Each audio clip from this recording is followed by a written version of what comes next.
of an orca that its primary role is drone mining, and and let's just get back to like drone mining, because I really like the concept of drone mining. I know CCP is like hugely against drone mining because of the fact that it's very easily botted, it's very easily AFK'd. I think there's work that can be done to prevent that. And like right now, it's like even if when your drones kill a rock, you still have to reassign them on everything. And like if you have a ship that has really high drone yield, then you're gonna be killing rocks really, really fast. So there's gonna be a lot of input required from the player, which solves the AFK issue, but it doesn't solve the bot issue. But it's like not having quality of life features or not having game loops that people enjoy because you are trying to combat bots is there's almost no sense that we're getting to the point now where you're not going to be able to really combat a well scripted bot, right? And as AI gets more advanced and stuff like that, we're fighting a losing battle there. But I think I've said in other videos too, where it's like having like a faction, like a pirate, maybe like a pirate, since they're all about pirates right now, like a pirate faction Rorqual or a pirate faction like Orca, that is all about like drone mining would be really cool. Like, because already the Rorqual and the Orca are really good at the command bursts and stuff like that. So having a faction, it's kind of like the faction dreads, right? You have the dreads and then you have the lancer dreads, and the lancer dreads have a very specific role that regular dreads do not. So I think that like a faction mining command ship should have a role that it does that the regular variants just can't do, that don't do. Now, do I think that eventually we'll get a faction Oracle or a faction Orca or something like that? Probably. Do I think that there'll be drone miners? Absolutely not. But I really want to see drone stuff kind of come back to where it was. I mean, imagine like a Rorqual, a faction Rorqual that had its, drone yield back, and the rocks were a significant size to justify it. Like, it could have less tank. Maybe like they reduce the mid slots on that, and people going out there and sieging that thing up with X-Cabs and just eating rocks. But it's like a two-way street with the Rorqual, right? If you give the Rorqual all of its mining boost or mining yield back, you have to have rocks that accommodate it. I mean, back in the day, the rocks were huge. People would sit on spud main rocks in nullsec like all day with X-Cabs and be making millions and millions and just billions and billions and stuff at that point. It was like, they were huge. And then like now it's like the mining drone yield has been just nerfed into oblivion, almost to the point where it's like, why do we even have mining drones anymore? I mean, you could go out there, like my Mac Optics has mining drones, but it's like, it's hardly worth the effort of like controlling them and keeping them on rocks when they're adding so very little. So yeah, I mean, I guess if anybody asks me like, what would you like to see changed in mining for the coming years? Drone mining. I want drone mining back. I really do enjoy it. Like back when I first got an Orca, actually, I spent a lot of time drone mining and chilling. I would just sit there and I would drone mine on moons or on asteroid belts, and then while I was mining, I'd be working on fits, or I'd be organizing my skill queue, or whatever the case may be. But yeah, right now it's just kind of, I think that's probably why I wanted to do like a little drone mining today. I knew it was going to be bad yield. I knew it's going to probably trigger people watching me drone mine on this video, but really it's kind of like, I don't know, it's more of like a nostalgia, like kind of skill kind of thing for me. And obviously I'm not using augments because there's really no point. Augments are just gonna like make you kind of a bigger target, and knowing that the drone yield is not that great, running Tech 2s is just fine. A little bit of movement around, and like that's the other thing too, is like you gotta think about it this way too, is like back when we used to drone mine when the yield was really good, we didn't have onboard compression, and so there was a finite amount of time that we could spend out on the belt just drone mining. With onboard compression now and the siege module actually adds a little bit of a vulnerability to drone mining because it locks you in place. you know, but it's like if they brought that yield back that we had before when we didn't have onboard compression. Oh my god, you could be out there. The only reason you would actually like leave the field would be to like change belts. But just the fact that the siege module exists on the Orca means that you're a little bit more vulnerable, because before, you know, if somebody was trying to gank you or whatever while you're drone mining, then, you know, you could just, you know, you start warping off before they got the grid, right? So it's like, I don't know, it's like the, you know, it's like the situation where, like, you know, in order to have the drone mining back, they have to add some sort of vulnerability, and like we already have a vulnerability added with the siege module. Even if they like had another Orca, faction Orca that had less EHP and still had to use the siege module, so it was like squishier, like a paper Orca that just did drone mining, I would be fine with that. I think it would take several months after that ship came out to actually go out and actually use it, because, you know, people would be hunting those things like crazy. But it's just kind of how it goes. Other than that, drone mining is like kind of more like a selfish request for me, because I just enjoy the gameplay loop, and I don't AFK mine, I don't bot. I just enjoy the fact that like we have a single ship that has drones that you can put out and mine and not feel like a complete waste of time like it does now. So it's something I kind of wish. The other thing that I wish that they would do is, because like back in the day, the Exhumers used to have like more than just 2 mining lasers. I don't remember the actual configuration, but I know, like, I think the Hulk had like 3 or something, and that would be kind of cool to see, kind of come back and see that a little bit.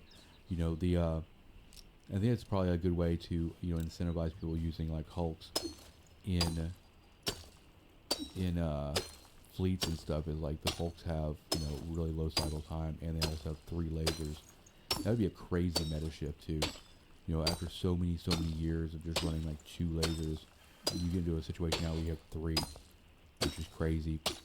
I don't know if they'll do that, because if you think about it now, it's like, you know, if you run 2 alts with an Orca, you've got 4 lasers essentially. So, or let's say, let's say you have 4 lasers, but then if like they add an additional laser to the Hulk, then now you have 6, and so it kind of in a way de-incentivizes people to running multiple alts, right? It's like if you are used to a certain type of income, then, you know, if you add more lasers to the ship, they're probably just not gonna, you know, or be very slow to add more alts to their operation.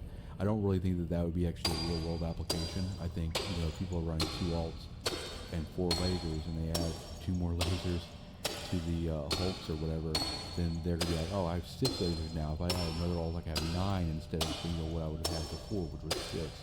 They would have the reverse effect. I think people would be very, very willing to add alts if it meant adding an additional 3 lasers as opposed to 2. But also, like, a change like that would also have to require volume of rocks to be higher as well, to just be viable. Because I think we're at that point now where it's like the yield is fine, the rock size is adequate, but if we try to like add more yield, then it's not gonna do a whole lot, because the rocks are not larger volume. The same with like local drone mining, right? Even at current yield for the X-cabs, it's not justifiable to go out there and use them, because those X-cabs are still going to run through the size, the volume of rock that exists. So you'd be spending more time in siege without a rock in range of you than you would here actually mining, because the rocks die too fast. So pretty much any significant change to mining, I think, would require the rock volume to go back up and things like that. And also, I think that probably, I guess if we're just like, you know, spitballing changes and stuff like that, I think gas sites probably need a little bit of a buff. I mean, you know, you can find them if you know what you're looking for, and you're going out and you're specifically scanning in areas, you'll find gas sites, but I think that they're still a little too rare. But then again, that has like consequences as well. If you increase the frequency of gas sites across all space types, then that's going to bring the drug market crashing down too.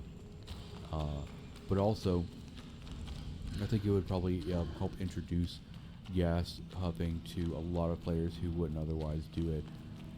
And because like for me, when I started playing, you never saw gas sites in high sec. You never saw them very much in low sec unless you were looking for them.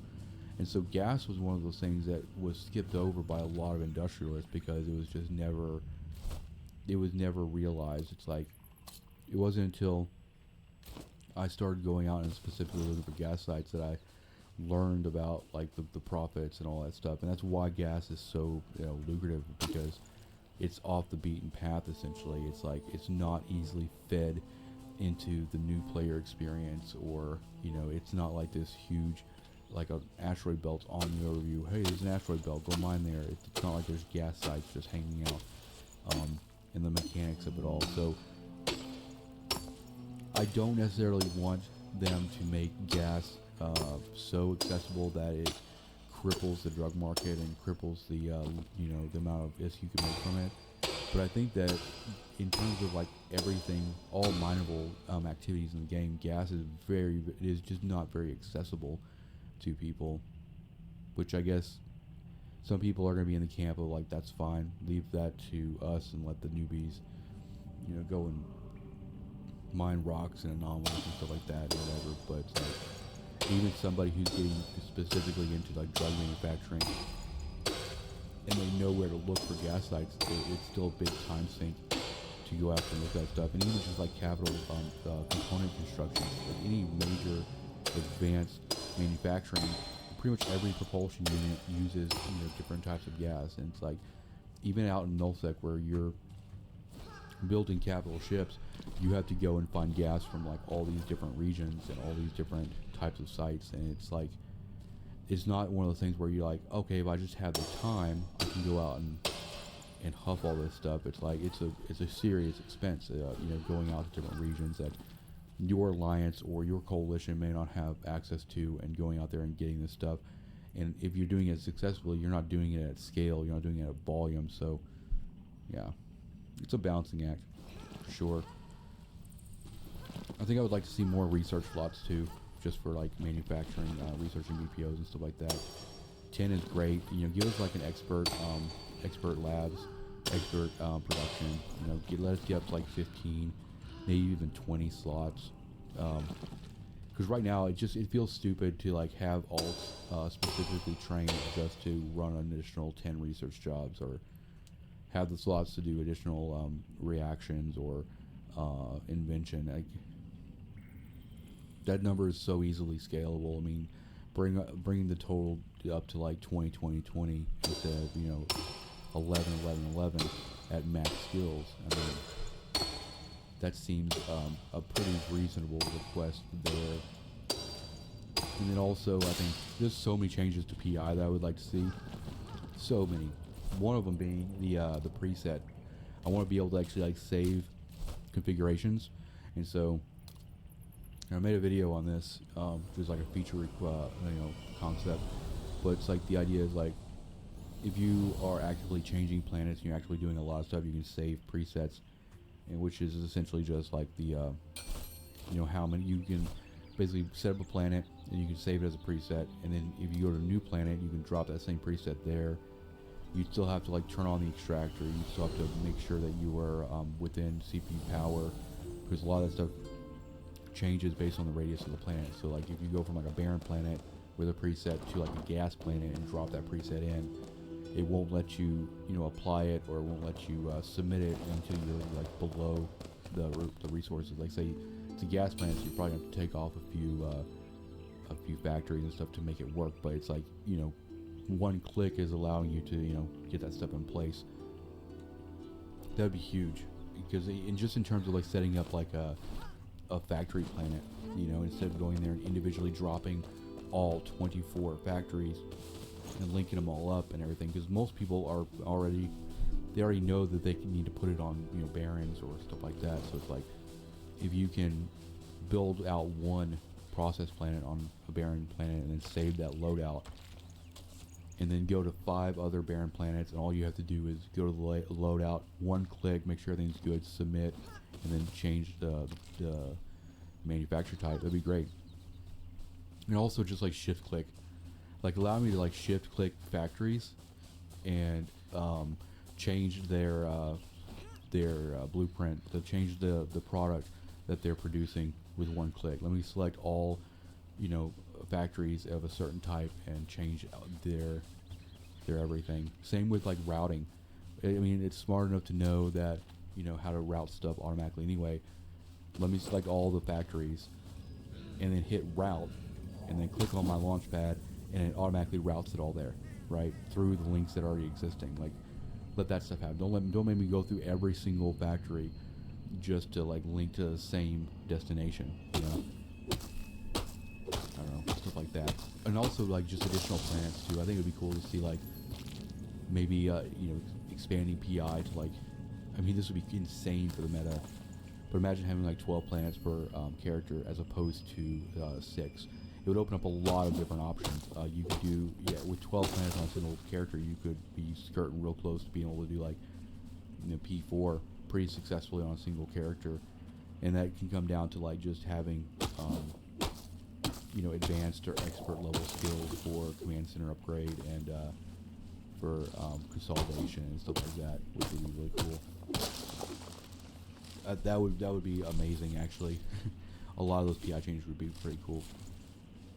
But in terms of like, I don't know, ice mining is pretty much fine for the most part. You know, it's just one of those things. It's like they don't really like adding or doing too much crazy stuff with mining unless it's like a nerf, which is unfortunate. But that's just kind of the situation and what we've had to deal with and all that. So I guess while we're on the topic of just talking about insane changes and everything, like the more I talk about this stuff, the more outlandish it gets. I think one of my biggest complaints right now with EVE is how static everything is, especially like nullsec, right? You know, once people get out in nullsec, they have their stations, they have their posses, and they kind of just are entrenched. And I think that it's probably more of a complaint for people who are after PvP and stuff like that, one-shot invasions, find volumes of targets, and roll the hunt and everything. But right now it's so easy for crabs to basically just dock up and avoid application. And I think that industrialists are primarily programmed from the beginning to operate in that kind of sense, because there's really no incentive for them to not kind of get out of harm's way. With all that being said, I think some more dynamic gameplay is probably needed. But since we're like talking about insane crazy stuff, like let's talk about like an idea that I had, like an ore industrial titan. You know, since we love fucking titans and shit. But this one would like operate considerably. It's not a combat titan. Instead, it operates more like a structure, and this would hopefully promote gameplay of like extended exploration, extended voyages into like, you know, unknown places in space where you can do a lot of manufacturing, Small industry workbench, yes, level stuff unlocked. on a ship. You can have a lot of features attached to this too, because this Titan would essentially be able to refine or reprocess material.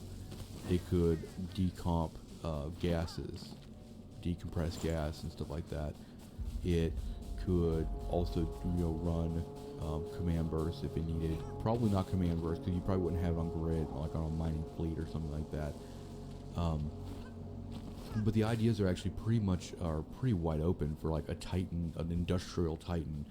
You know, you could reconfigure posses where you could get rid of the traditional posse that we use right now, which is a static fuel consumption structure. So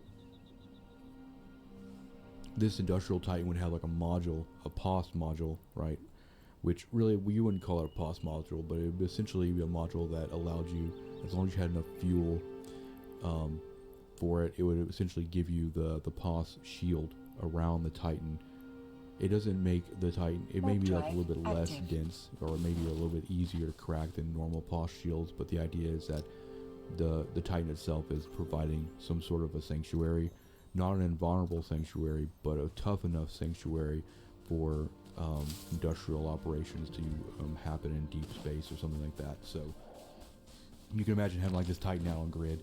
It has its pulse shield up, and you know you're able to warp to it, drop things into its fleet bay or whatever they want to call it, like minerals and stuff, where it can compress ore, it can refine, and it can even do things like, you know, just try to give it as many like structure-like features as possible. Not having them all at once, obviously. So like you'd have industrial Titans configured for different roles and stuff. Imagine like an industrial Titan that was configured for like moon mining, where it actually had like a moon mining drill on it. And while that moon mining drill was active, it was essentially locked in place, and like you'd have like you know the pulse shield or whatever the case may be, like. But essentially, you'd be moving like the fracturing or the pulling of a moon to a Titan, a ship, a flyable ship rather than a station, which would be an interesting implementation. I'm not sure if that would ever actually really work, because it would be very difficult because of the way moon fracking works. It takes so long.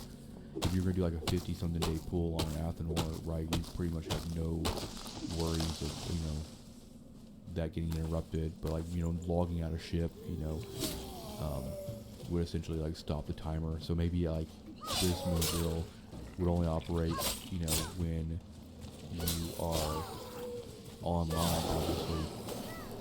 But maybe it happens at a little bit of faster rate. So maybe it's like, you know, an hour, you know, and it pulls, you know, a smaller amount from the moon rather than like what a station does. But the ability to actually have a ship like that that can actually have a moon drill and pull anything mineable out would be pretty cool.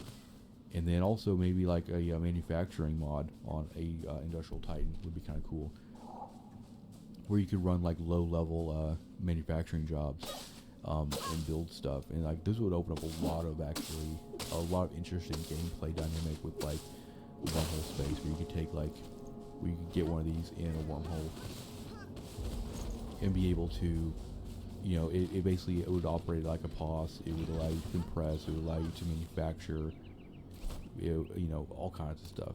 It's wildly outlandish, but like that's kind of the point of like, you know, things that I want to see dynamic gameplay, because like, you know, a ship like that seems crazy to us because everything is so static. Everything is so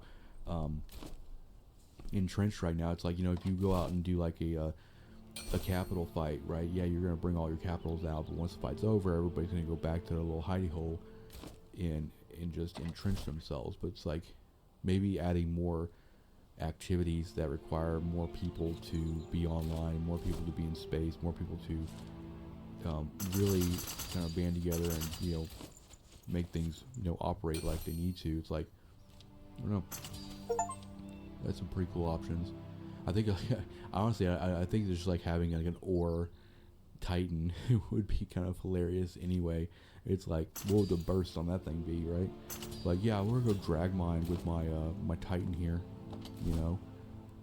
I mean, everybody else is getting a Titan, you know. Angels get a Titan, you know. Greases will probably get a Titan eventually. And here's a potential idea, and I feel like there's not a lot of like opportunities for, I guess you could call it like third-party support services. And this kind of goes more or less into like the, you know, adding dynamic gameplay as well. But let's think about it in terms of like a weapons dealer or something that really doesn't really care too much about one side of a conflict or another, but wants to just, you know, capitalize on the conflict itself, right? War is a good moneymaker. Now, something like this already exists kind of in the game, you know, in faction warfare space, where, you know, manufacturers and industrialists will put up a lot of commonly used doctrine stuff in the local markets and stuff. But I'm more or less trying to get away from that kind of like, the ideas that I'm trying to present are like trying to get away from more of like the static, just going to a station, posting up some you know, orders for people to buy, and I want them there to be a little bit more risk involved. So the idea for this coming to EVE is like it came a lot from like what I've seen in like games like Star Citizen, where they have a ship coming into that game. It's called the Merchantman. It's this huge like trade ship, and essentially it has vendors on it. Ships are able to dock on it and trade and buy things and stuff like that, and it's all done on a ship. Now think about that application in like something like EVE, where you have somebody who is in this trade market, mobile market ship that has things for sale like nanite repair paste or ammo or missiles or whatever the case may be, right? And this ship is available to fly anywhere without docking. People can warp to it and interact with it, open up a market on it and buy stuff, right? I think that's a very interesting dynamic too, because like in a war situation where you're pretty much gonna bring your own supplies anyway, but imagine there was like a third party that was there selling to both sides as well. So there's an interesting dynamic where one side of the conflict could be trying to destroy this so they don't lose an advantage, or the other side could be trying to protect it so that they can keep an advantage. It's kind of interesting, and also just like in the terms of like just how nullsec works right now anyway. There's like large pockets of people that are pretty much self-sustained. Like imagine you're in like a nullsec block, and you're the traveling roach coach comes through and is like, hey, I got your missiles here, and you go and buy stuff from them, and it's more or less, it's not really like a practical thing, because like obviously trading is a thing, contracting is a thing, but it's more or less promoting another type of game loop. Somebody who wants to be like the traveling salesman, so to speak, in spaceship form, where they know their market in a null group or in a null block, and they just kind of make their rounds every day, selling their wares. And that's a very interesting thing to me too. Is like I feel like there needs to be a little bit more gameplay like that, where it's like right now it's very right now in EVE it's like you have to pick one side or another in a conflict, and that's just how it goes. But it's like being a third party or a third contributor to a two-sided conflict would be actually really interesting in terms of like selling weapons to both sides, selling ammo to both sides, or whatever the case may be. But a mobile market ship would actually be pretty interesting, because it could be selling stuff other than just like ammo and everything. It could be like selling materials, like so it can go around, and maybe this person has like a ship that makes its rounds through known manufacturing systems and known manufacturing corporations, and sells maybe some rare stuff that is available in other regions, and at more of a competitive price than like contracting. Because even with contracting, you still have to like be in the region to even accept the contract. So before you even buy it, you have to like travel there. But like having a gameplay loop that allows people to kind of like bring other region gases or other region ice or isotopes to you, and selling at a markup is a pretty cool concept. And I think that you could probably expand on that idea as well for a bunch of other different game types as well. But I just think that like if anything, EVE needs to become more interactive, more dynamic, and like wars and fleets and PvP is pretty dynamic already. Awesome. But it's a very solved equation in most cases, and allowing somebody that might be interested in profiting off of a war to be close to the front lines and not be directly involved is kind of an interesting concept as well. It's like it's like the lawyers that chase ambulances. It's like going where the opportunities are and everything. But like I said, that stuff does exist already in the markets around faction warfare and markets around wars, where people are putting up market orders and contracts in those areas, and they're already doing it to a sense. But I think making changes in EVE that actually takes people out of stations, making things more dynamic, making them interact more with different types of ships in space. because even like a ship like that could potentially survive if the benefit was implemented correctly. That's like you could have an entire group that is like, hey, we know this roach coach is going to be here to supply whatever, so it's like, let's try to protect it. And then the other side would be like, nope, let's try to like destroy it. So that becomes, the roach coach itself becomes like a point of contention between two groups. So that's just a little bit more, well. Another idea I have is just in terms of like travel, just giving a little bit more variance in the way we can travel around the universe and stuff. That doesn't involve using gates or jump bridges or jump drives. I think that would be interesting to see like a class of ships that have a special drive that allows you to kind of just point your ship in a certain direction, activate warp, and be able to actually travel between systems, or be able to just travel in a straight line and whatever system you interact with or intersect with, you know, you can kind of drop out and you can be there. I think this would be very interesting in terms of like exploration, getting out to like, you know, nullsec this way. It would take longer, obviously, than like and gates can like take you along a predetermined route. So, you know, just warping out in like a straight line until you get to somewhere you need to be and you can drop out is interesting if you think about it in terms of like making exploration more exciting, or even just like conflict, you know, people you know, flanking opposition and just war movements and things like that.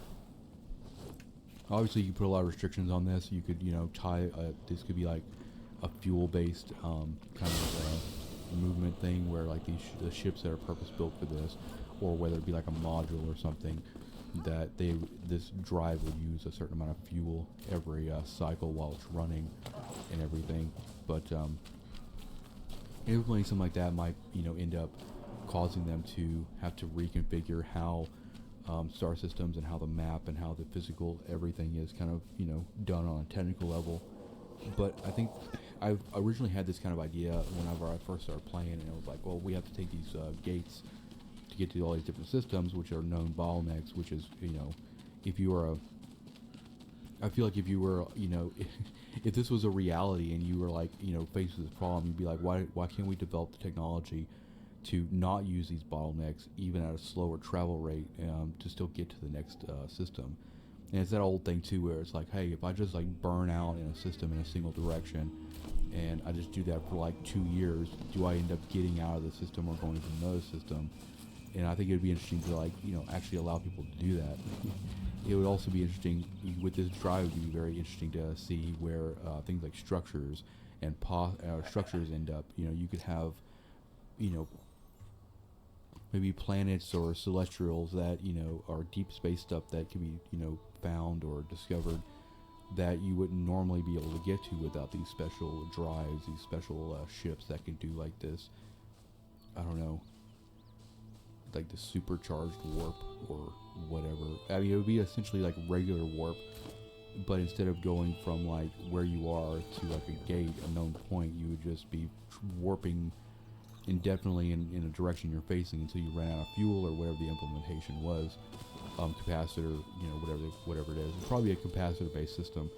It would allow people to actually get like legitimately lost, you know, and have to use like the star map and like check their heading and figure out, you know, which direction they need to go. Maybe follow star or nebula signatures or whatever the case may be. But it would probably make if you actually put like mining objects out there in very, very deep space, and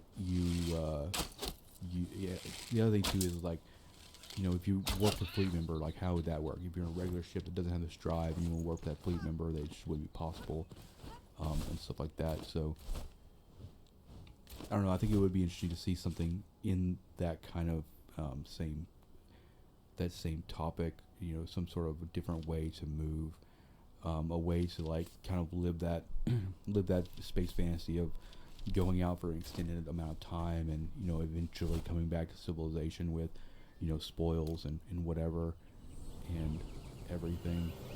But I mean, I could probably go on all day about stuff that I would like to see in EVE, but I think that we're very much in a pipeline of development for this game that is going to kind of stick to what it knows. It's going to try to stay safe in a lot of regards. It's not going to try to innovate too much, unfortunately. If I had to guess what we're going to see this year in terms of expansions and additions, there's going to be more faction warfare stuff. They're going to keep adding and pumping up faction warfare. Other than that, I really don't know. Like, they're major. It seems like, you know, the past year or so, it's been the major focus has been things like faction warfare, and that's dynamic gameplay. They're definitely on the right track. They're trying to, you know, make things as dynamic as possible. But for this game to last forever like they want it to, I feel like they got to open up more gameplay loops for, you know, extended voyages, and allow, you know, for a lot more diverse play. They need to get people out of stations for the most part. Yep.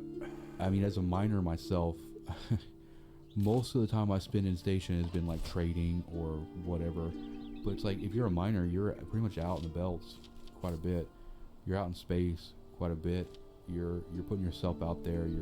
You're making yourself a target, which is good for balancing. I mean, if you have one side of the player base who wants to hunt, and the other people who want to just, you know, manufacture, produce, and those become the hunted. Like, that is a dynamic that works, and it has worked, and very successfully. And, you know, people who are miners and stuff like that, they know that they are prey, and they're fine with that because it's a cat and mouse game. It's always going to be a cat and mouse game. Once one figures out how to catch somebody, then the other side's going to adapt, which is great. You know, that's a really good evolution to kind of experience.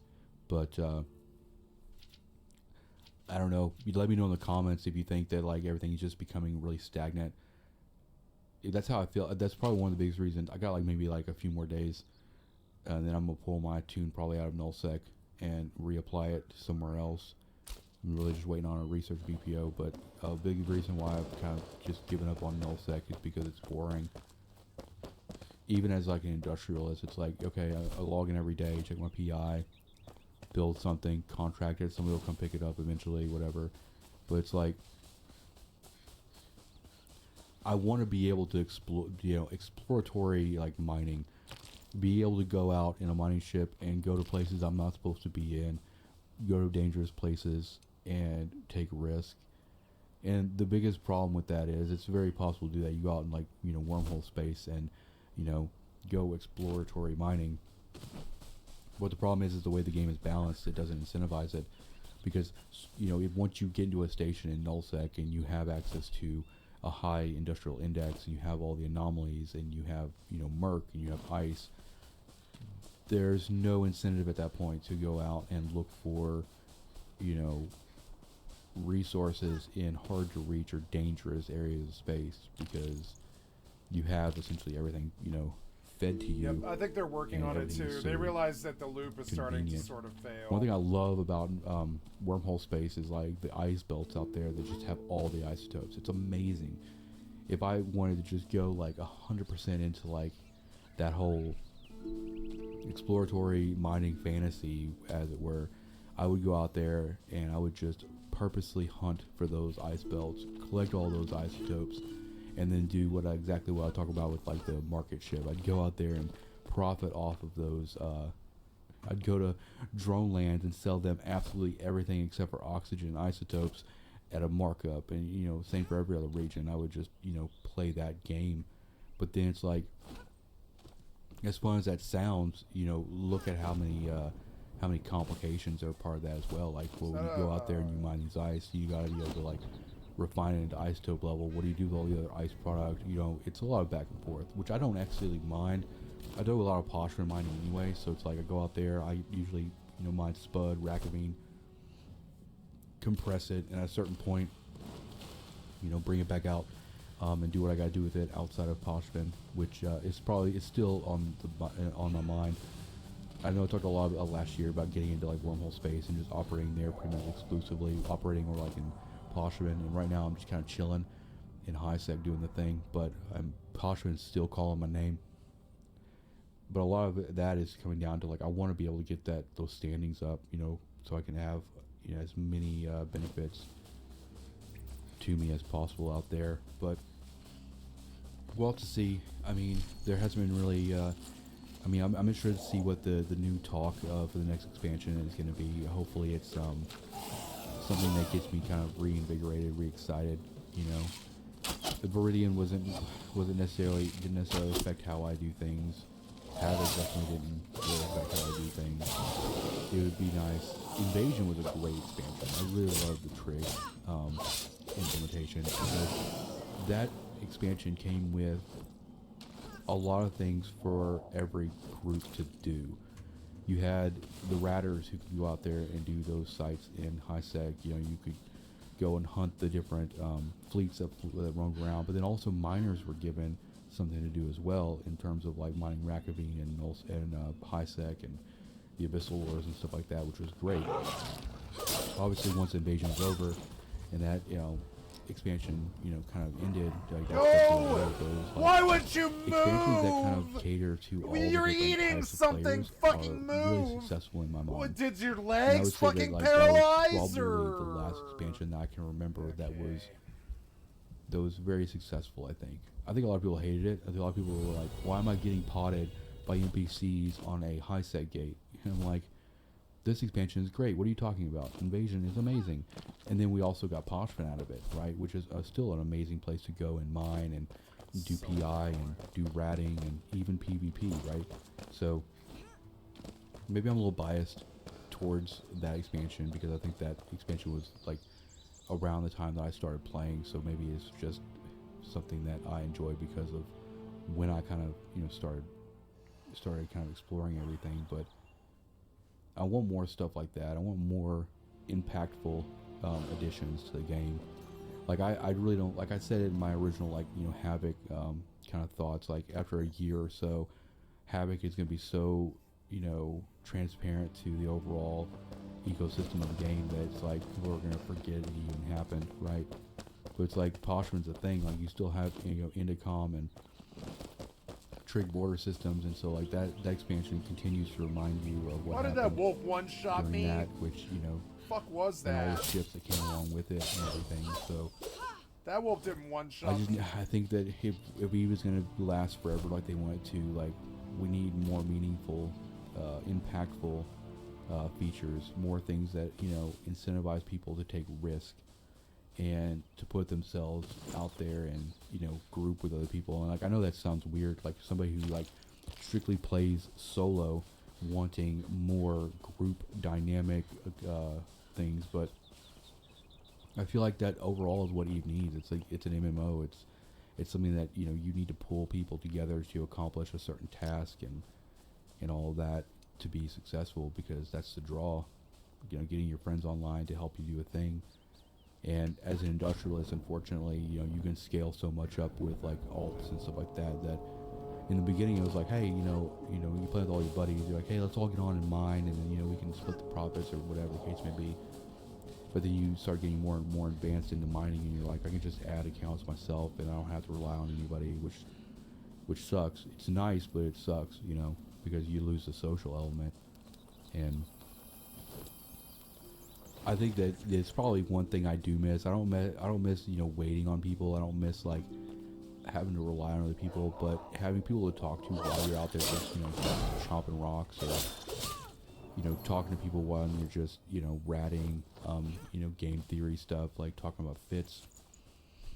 And that's what it is. It's an online game that needs to more more ways for people to collaborate and stuff. So. But yeah, I think mining it feels pretty good right now. But we're still stockpiling. We're still, our goals are still in line. I'm probably still just going to like save absolutely everything that we mine this year and see what that stockpile looks like.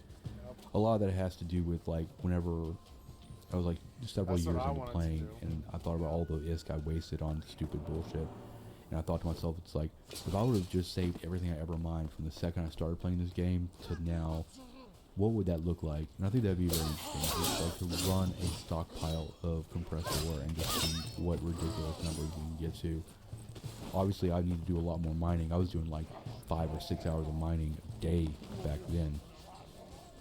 But I don't really get that opportunity too much. I'm focused a lot on this series this year. And also, there's other things I like to play too. Like I'm really into like Star Citizen.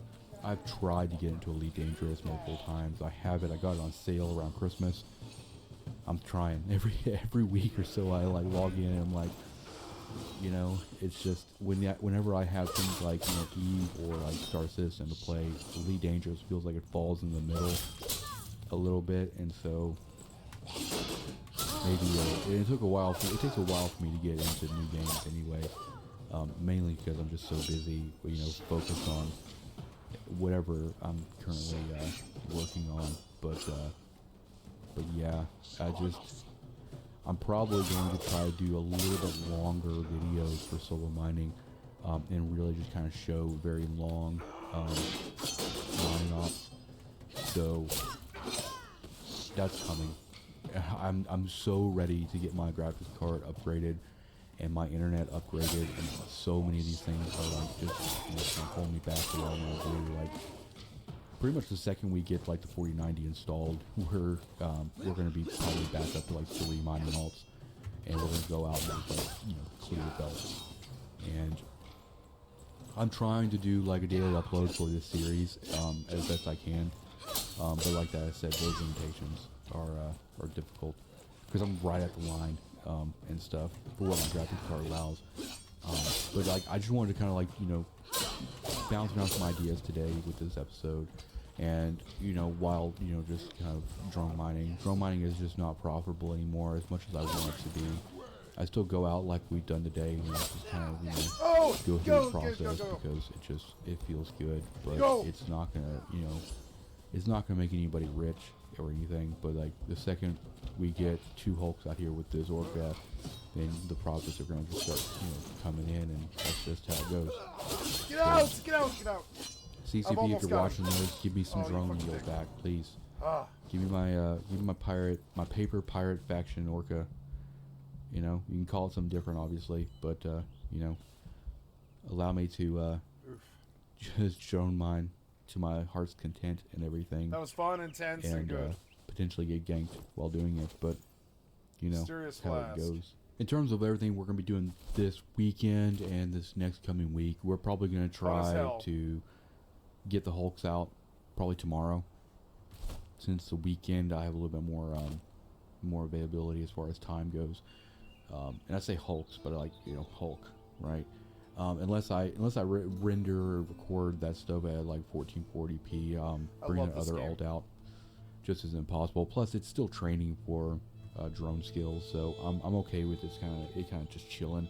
We already have everything we kind of need for when it's ready to go, and I gotta go do a market run, probably do an episode where we're buying some more mining gear. I probably do want to go ahead and grab a porpoise, and probably we already have prospect, we already have endurance, so probably gonna go ahead and grab the barges as well, maybe like a venture and stuff like that, just kind of be full coverage on all that stuff.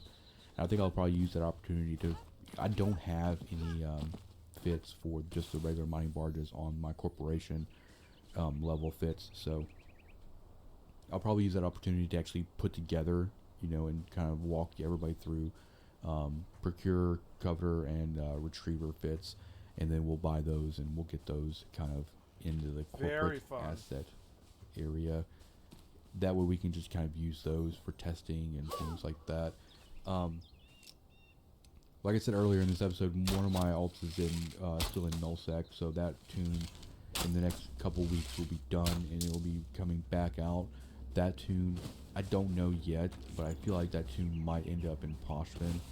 If not, it might end up in Wormhole Space. I don't know. It's like 80. It's like an 80 million skill point tune, so it can do a lot of things. It can run Tengu. It can run. It can almost run Marauder Golem max, and it's max industry and research and reaction and all that stuff. So we'll see. I gotta figure out a purpose for that tune, but having a tune that's already that highly trained to go out and do ice mining, gas mining, and stuff where it's not possible, that tune will make more sense being in places like Wormhole Space or Poshman. So I'm hoping to have that person or that tune kind of implanted in one of those areas.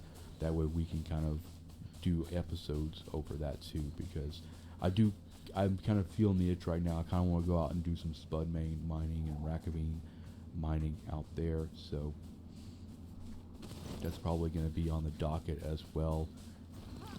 other than that, probably gonna do a few more character audits this week. Everybody's pretty much still kind of like a lot of the newer alts are still kind of training Magic 14. So until they kind of get that stuff done, I really don't try to purpose them out to certain things, but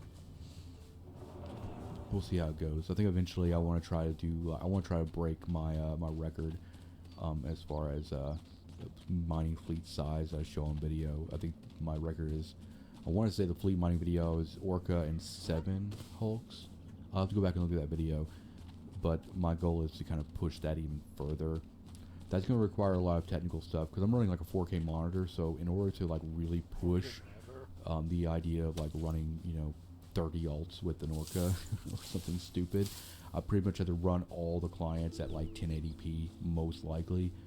So I'm going to have to do a lot of testing on that, but I think it would be very interesting to see something that's just kind of really gratuitous that you would probably never do in the real world for the sake of just doing it. But then we could, but then obviously I could just decide to like set up a really decent sustainable operation and really kind of work on the main goal of just getting a crazy amount of ore. And I think that would be actually an interesting thing too, is like have you guys, the viewers, kind of start spitballing some numbers in terms of either the units of compressed ore, or maybe like the total value, inventory value that you would like to see at the end of the year. Because obviously I can set my own goal, but if the goal is being set by you guys, the viewers, that would probably give me a considerable amount of motivation to try to reach that. And then I guess like you guys can maybe not like strictly move the goalpost on me as we're going through the year, but I don't know, keep me on my toes a little bit. But I guess probably the best way to kind of set a bar would be to like set a certain like estimated inventory value for the compressed ore at the end of the year. A billion, I don't think a billion would be very hard. You could probably do a billion relatively easily. So I think you have to be like probably north of a billion by quite a bit. But other than that, that's gonna be pretty much it for this episode. I wanted to just talk a lot about stuff I would like to see, and kind of just rant a little bit before I really kind of get into the weekend of mining here. And I feel like we kind of just need like a chill episode like this today to kind of like theorize and stuff like that. But thank you guys for watching. If you haven't already, hit the like button, hit that subscribe button, turn on notifications, because if I'm doing these every day, you don't want to miss when they go live or anything like that. If you want to become a member of the channel and support the solo mining series and all that, that goes a long way. That's a good way to do that as well. But other than that, keep those lasers on, fly safe, and make that is. What's up, guys, and welcome back for another solo mining episode. As promised, we're going to be going out with the Orca and the 2 hulks and just strip a belt and kind of show the earnings from that, show the process that I go through in kind of managing these guys. We'll talk about that strategy and kind of more of the development stuff that's been going on with EVE, and some gossip, and maybe some answers, some questions and stuff. So should be a pretty good episode. I really do like the efficiency of this setup already. Now for this session, I chose to pretty much keep all the alts and everybody all kind of grouped together. Doesn't necessarily I'm gonna kind of try to illustrate a way to like do compression inside the Orca, but first off, I'm just going to be doing compression inside of the Hulk. You have several options on how you want to run this depending on your preference, as it were. But I just end up finding it a little bit easier to just throw everything in the fleet hangar, mostly because it's just the Hulks just don't hold a whole lot.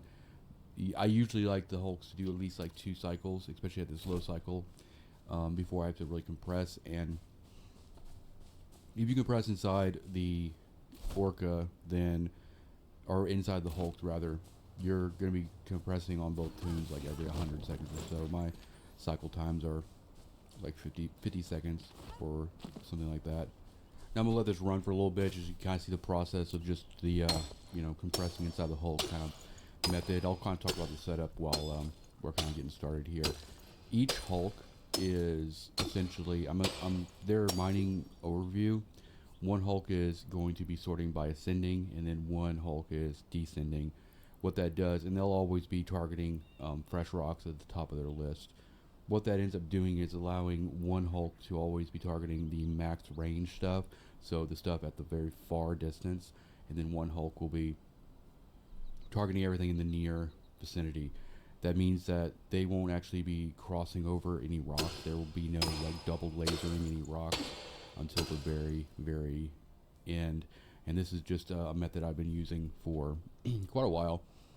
But I've already started to move stuff into the compressor into the Orca here, as you can see. But the reason I do that is because it's so much quicker, and I do have like kind of a methodology for cycling through all of these alts that I do. So normally the big thing I can tell you is like try to get your alts where you can see them, at least their lasers. So like on this guy, I can see all 4 lasers. I try to like at least get one alt where I can see all 4. What's up, guys, and welcome back for another EVE Online solo mining episode Thank 72. you, Jake Lee, for the excellent content from my stream. I'd like to sub to your channel. What's up, guys, and welcome back for another solo mining episode. What's up, guys, and welcome back for another EVE Online solo mining episode 72. We're going to be talking about, in my opinion, the best setup for fleet mining at a lower scale, obviously, which is the Porpoise and the Mackinac.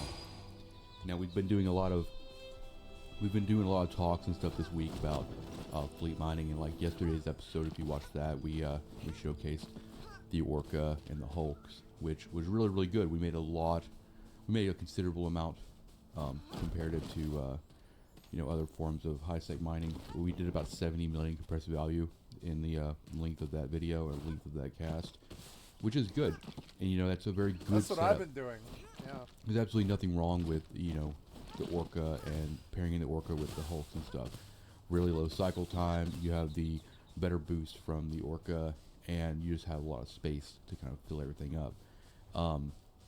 But I really want to highlight the reason why I really enjoy pairing the Porpoise with a ship like the Mackinac in terms of just keeping everything very minimalistic, and also making it very, very sustainable. Because I feel like if you're going to be doing a lot of mining,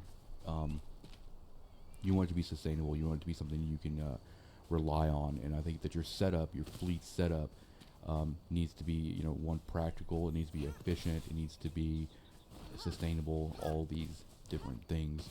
Now, what's interesting about this setup is you could technically, with just 2 accounts and a Porpoise and a Mackinac, that's potentially all you would need in terms of ships. You wouldn't need like a transport ship or anything like that, which is why I really love the Porpoise here, because it has a very fast align time. Yeah, its fleet hangar is not great, but you can fit practically almost an entire belt of compressed ore in the fleet hangar of the Porpoise. But since we're using a Mackinac, we are able to keep a lot of ore stockpiled before we actually do compression. So it's very, very, you don't have to be compressing as much or as often as you do in, say, like a Hulk, right?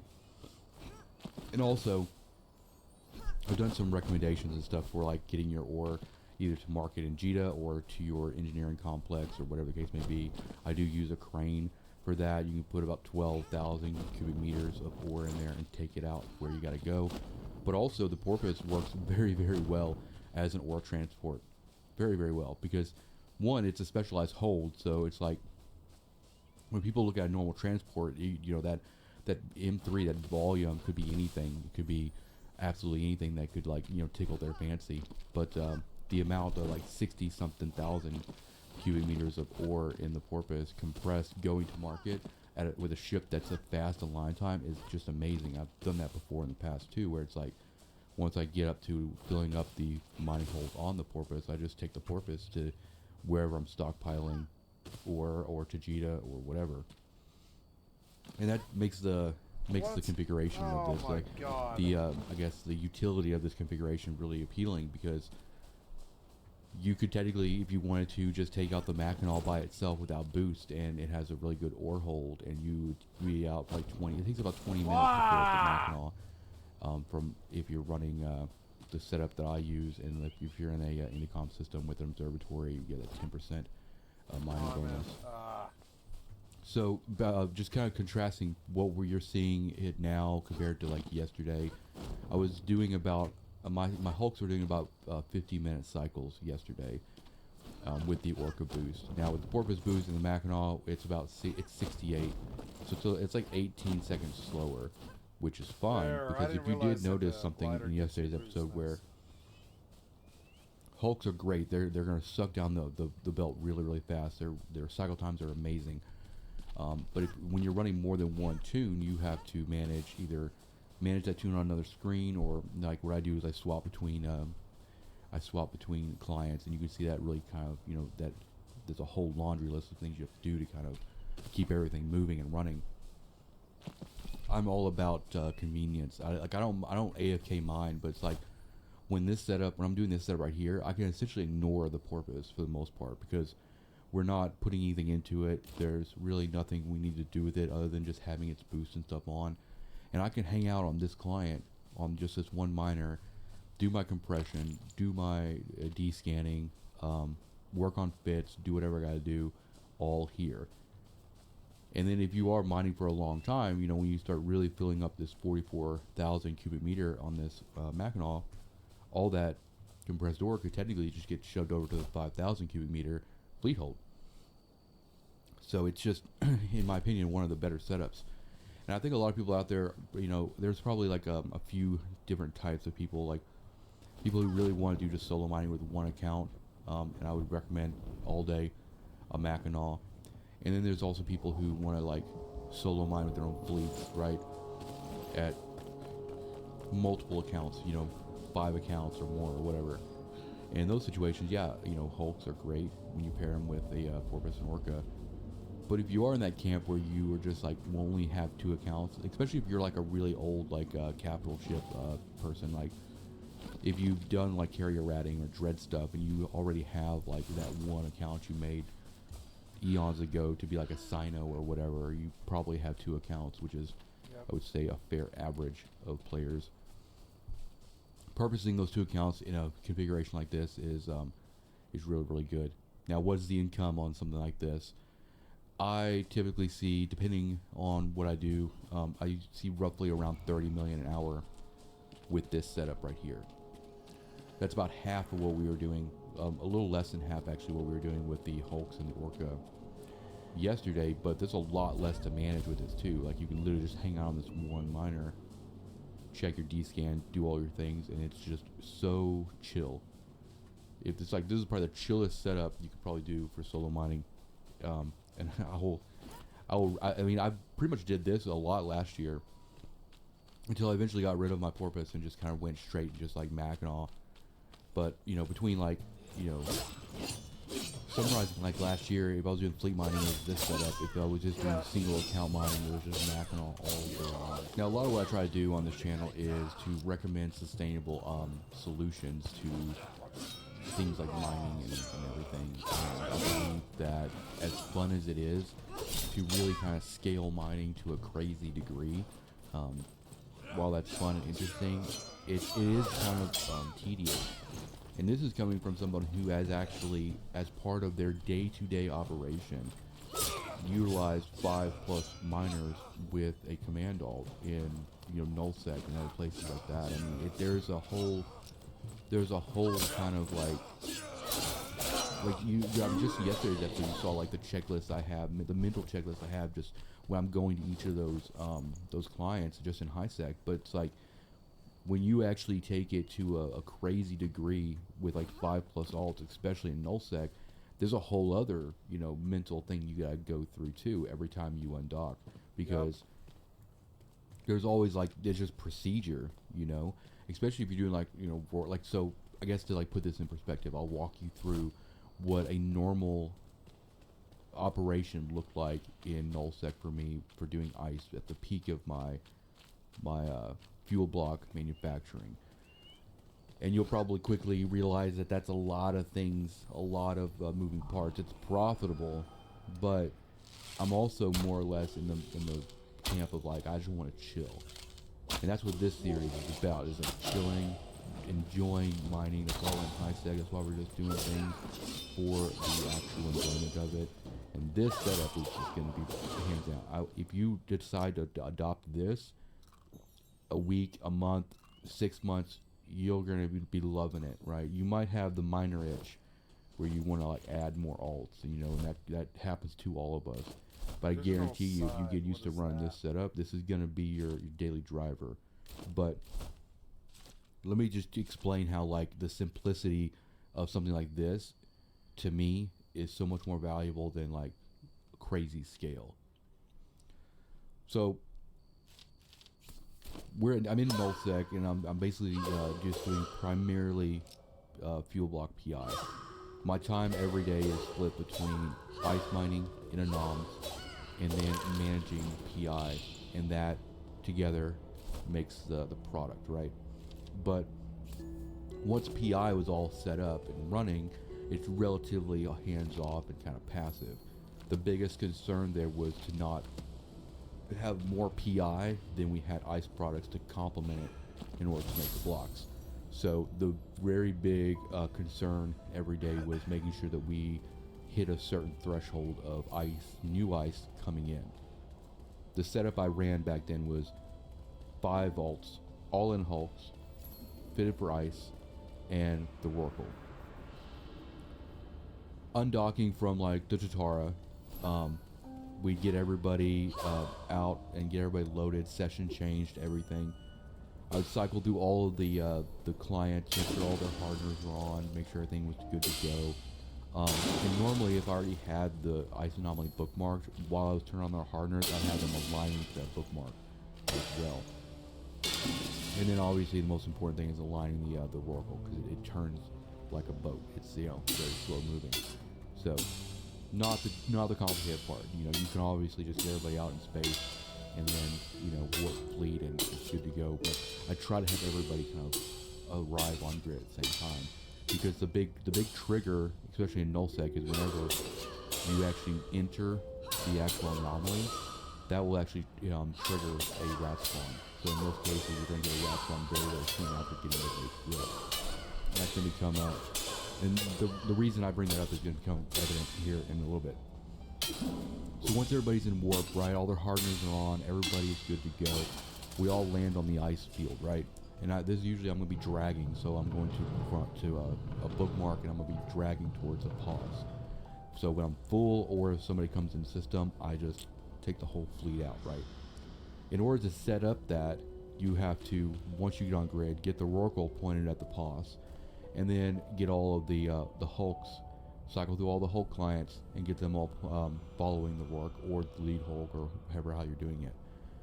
And it's at that time when that Rorqual is turning around. That's your most vulnerable spot in that situation, is when that Rorqual is turning around before it actually gets up to the point where it can insta-warp off if needed. That's the most, probably, from warping from the Tatara or wherever to location to the point where you're fully aligned, is the most vulnerable you'll be.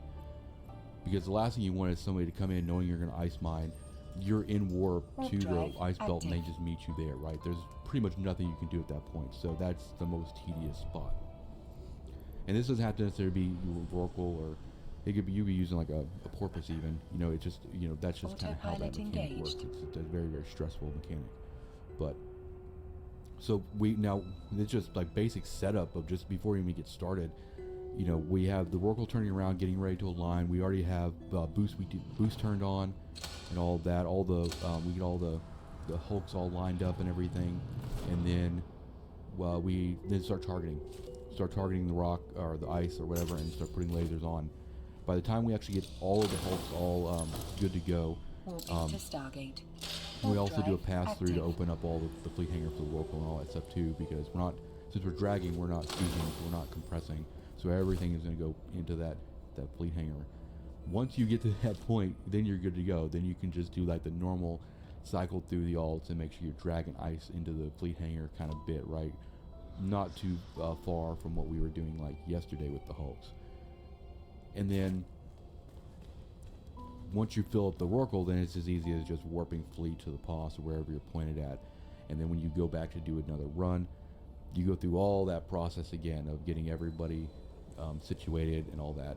It's complicated, and that's the thing is, if you're doing that kind of thing in high sec, where you're drag mining in high sec with a bunch of tunes, every time you get to grid, you need to get everything all situated and all lasers turned on, and it can get overwhelming.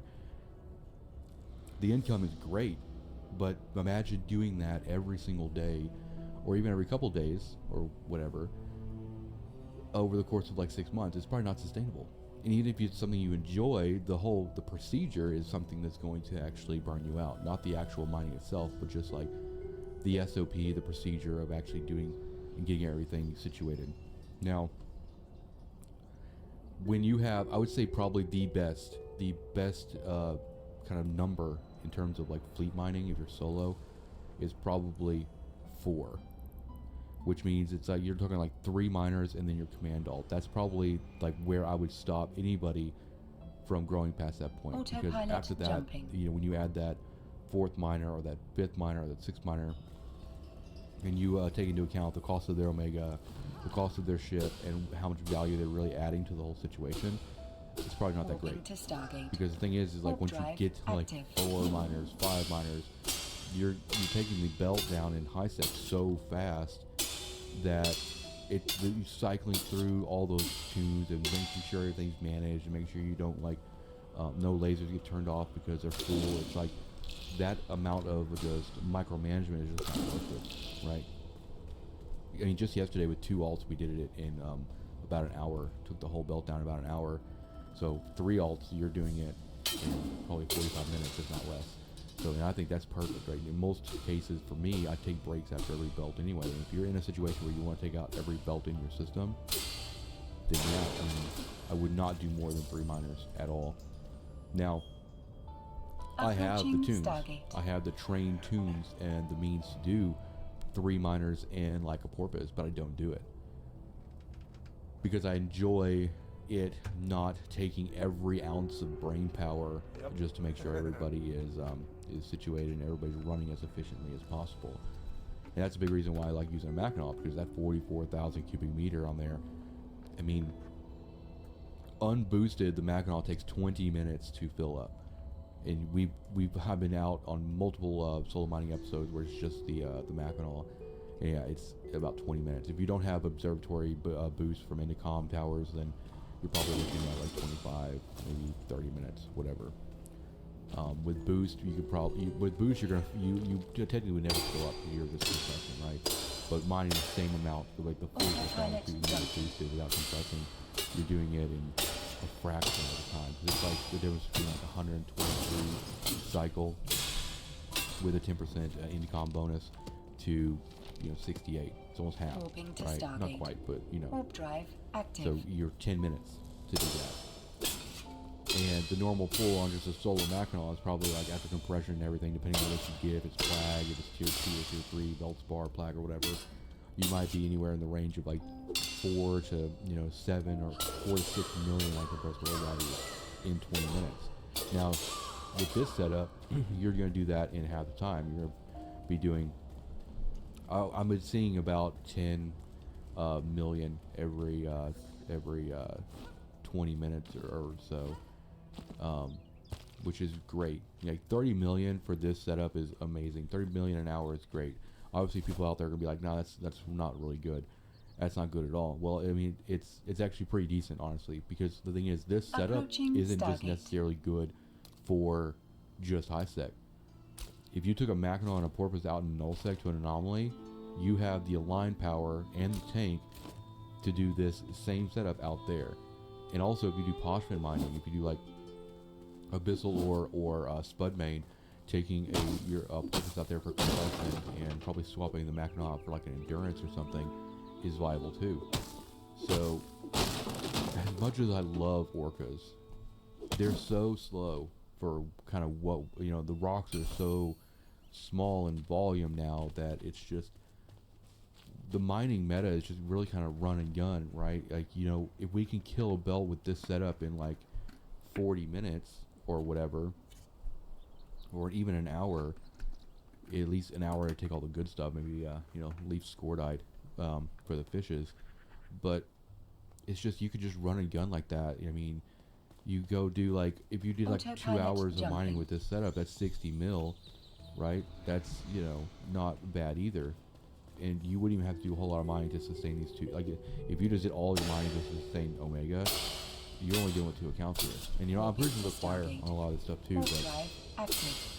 I think the major point is like simplicity is almost best. It's like, you either have to go, if you go crazy to the right, and you just go crazy to the point of like 7 alts, and you're just really N+1ing everything, and you know that the more alts you add, the more complexity you're adding to your procedure and your SOP and your operation overall, then it's fine if you understand that. But I think that if you really do want to just like actually enjoy mining and be able to chill and relax and just enjoy the entire experience, N+1ing is not going to be the solution to that. Because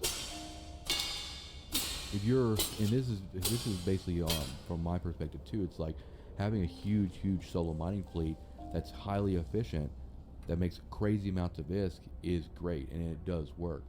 But the amount of stress it kind of puts on you, especially if you're already watching null or local and watching intel, especially in null, after you do about an hour of that, you're just like, I'm gonna go do something else. Like, that's a little too crazy there. And so, like, you know, at that point, you just did like an hour session with all that.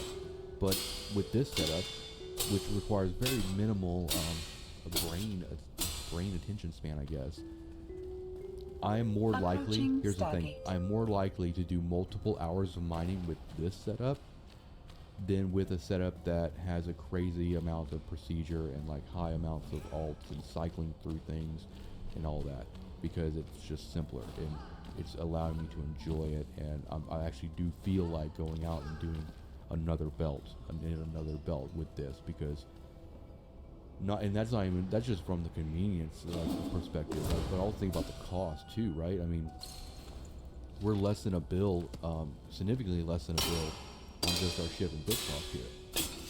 And our ROI to like replace all these ships is probably maybe 10 hours, if that. Maybe 10 hours of mining with this setup, you know, you pay for these bros.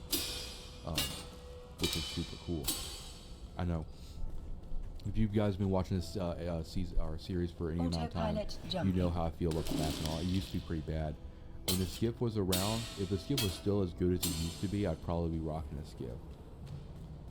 But the align time on the skiff and like all the things they did to it, and removing a mid slot, Moving to Stargate. poor thing. Warp drive active. That poor skiff just completely wrecked. And you know, people will make fun of Mackinacs too, and retrievers and stuff like that. But if like you fit them right, they're tanky. Like a Mackinac, I mean, probably not a retriever. Retriever barges are pretty paper, anyway, except for like maybe a procurer. But the Mackinac, with the balancing changes that happen with mining ships, the Mackinac is pretty decent, you know.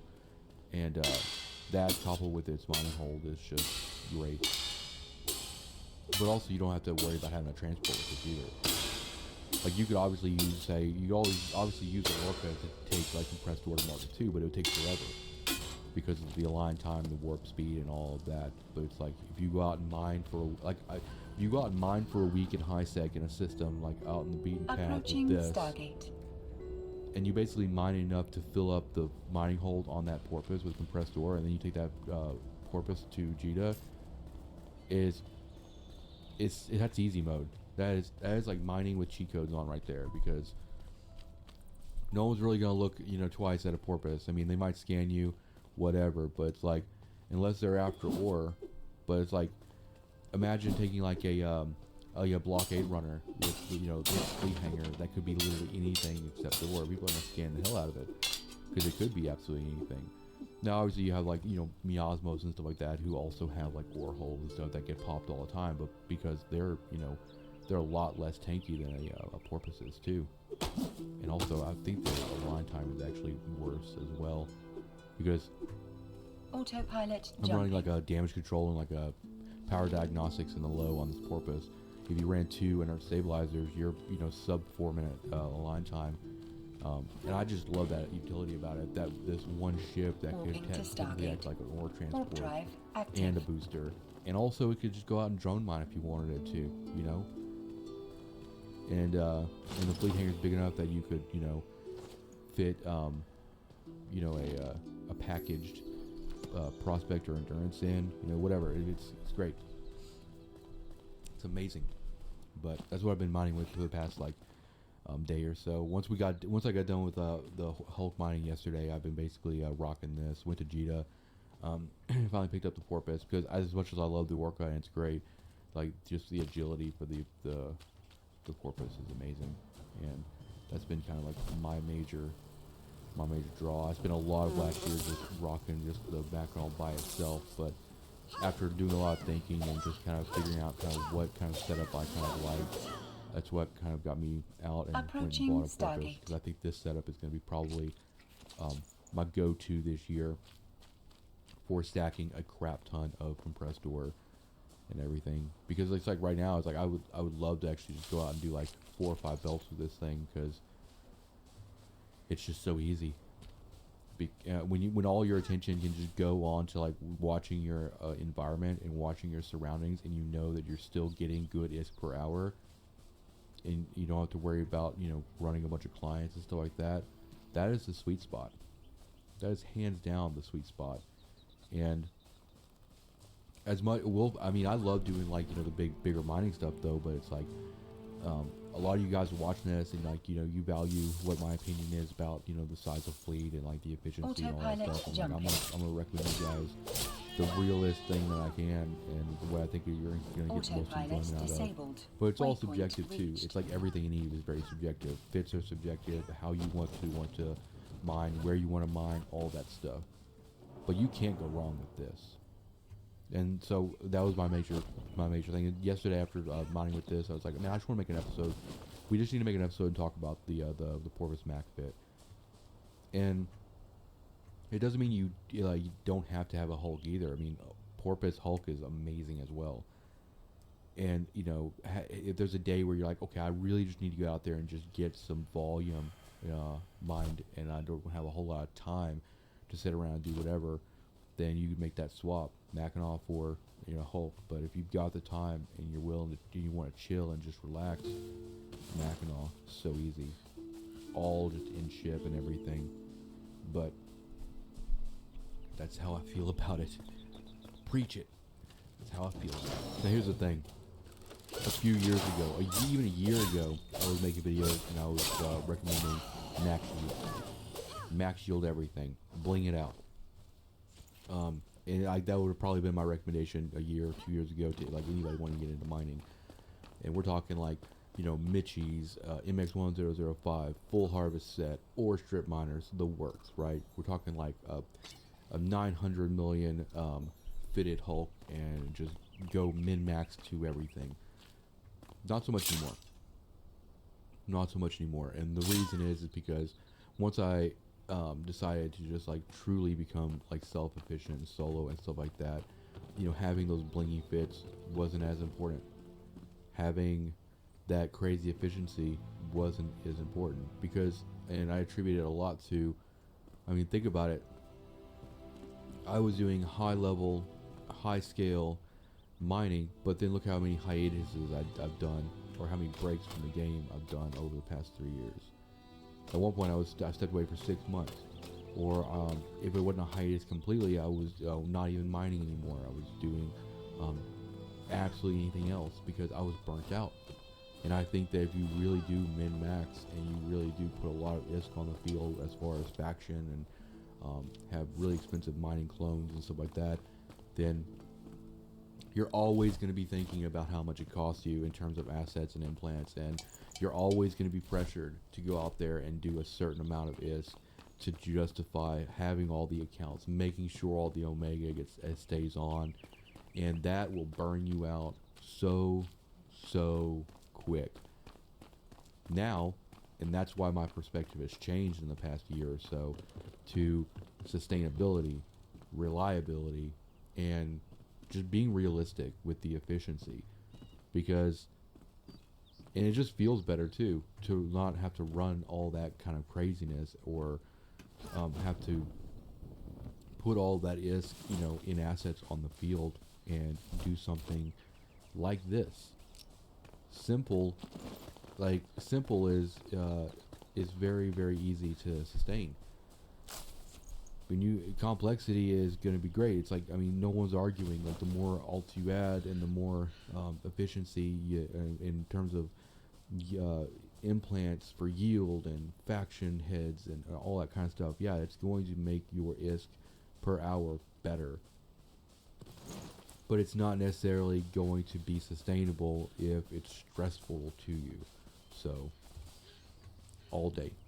We'll probably do several episodes with this setup. I'll probably kind of like show what this looks like with Porpoise Hulk as well, which is a little bit more speedy. We'll probably be using the fleet hanger a little bit on the Porpoise, but don't be surprised if you see a stint of episodes where I'm just really, you know, grinding, mining with this setup right here, because yeah, you can't go wrong.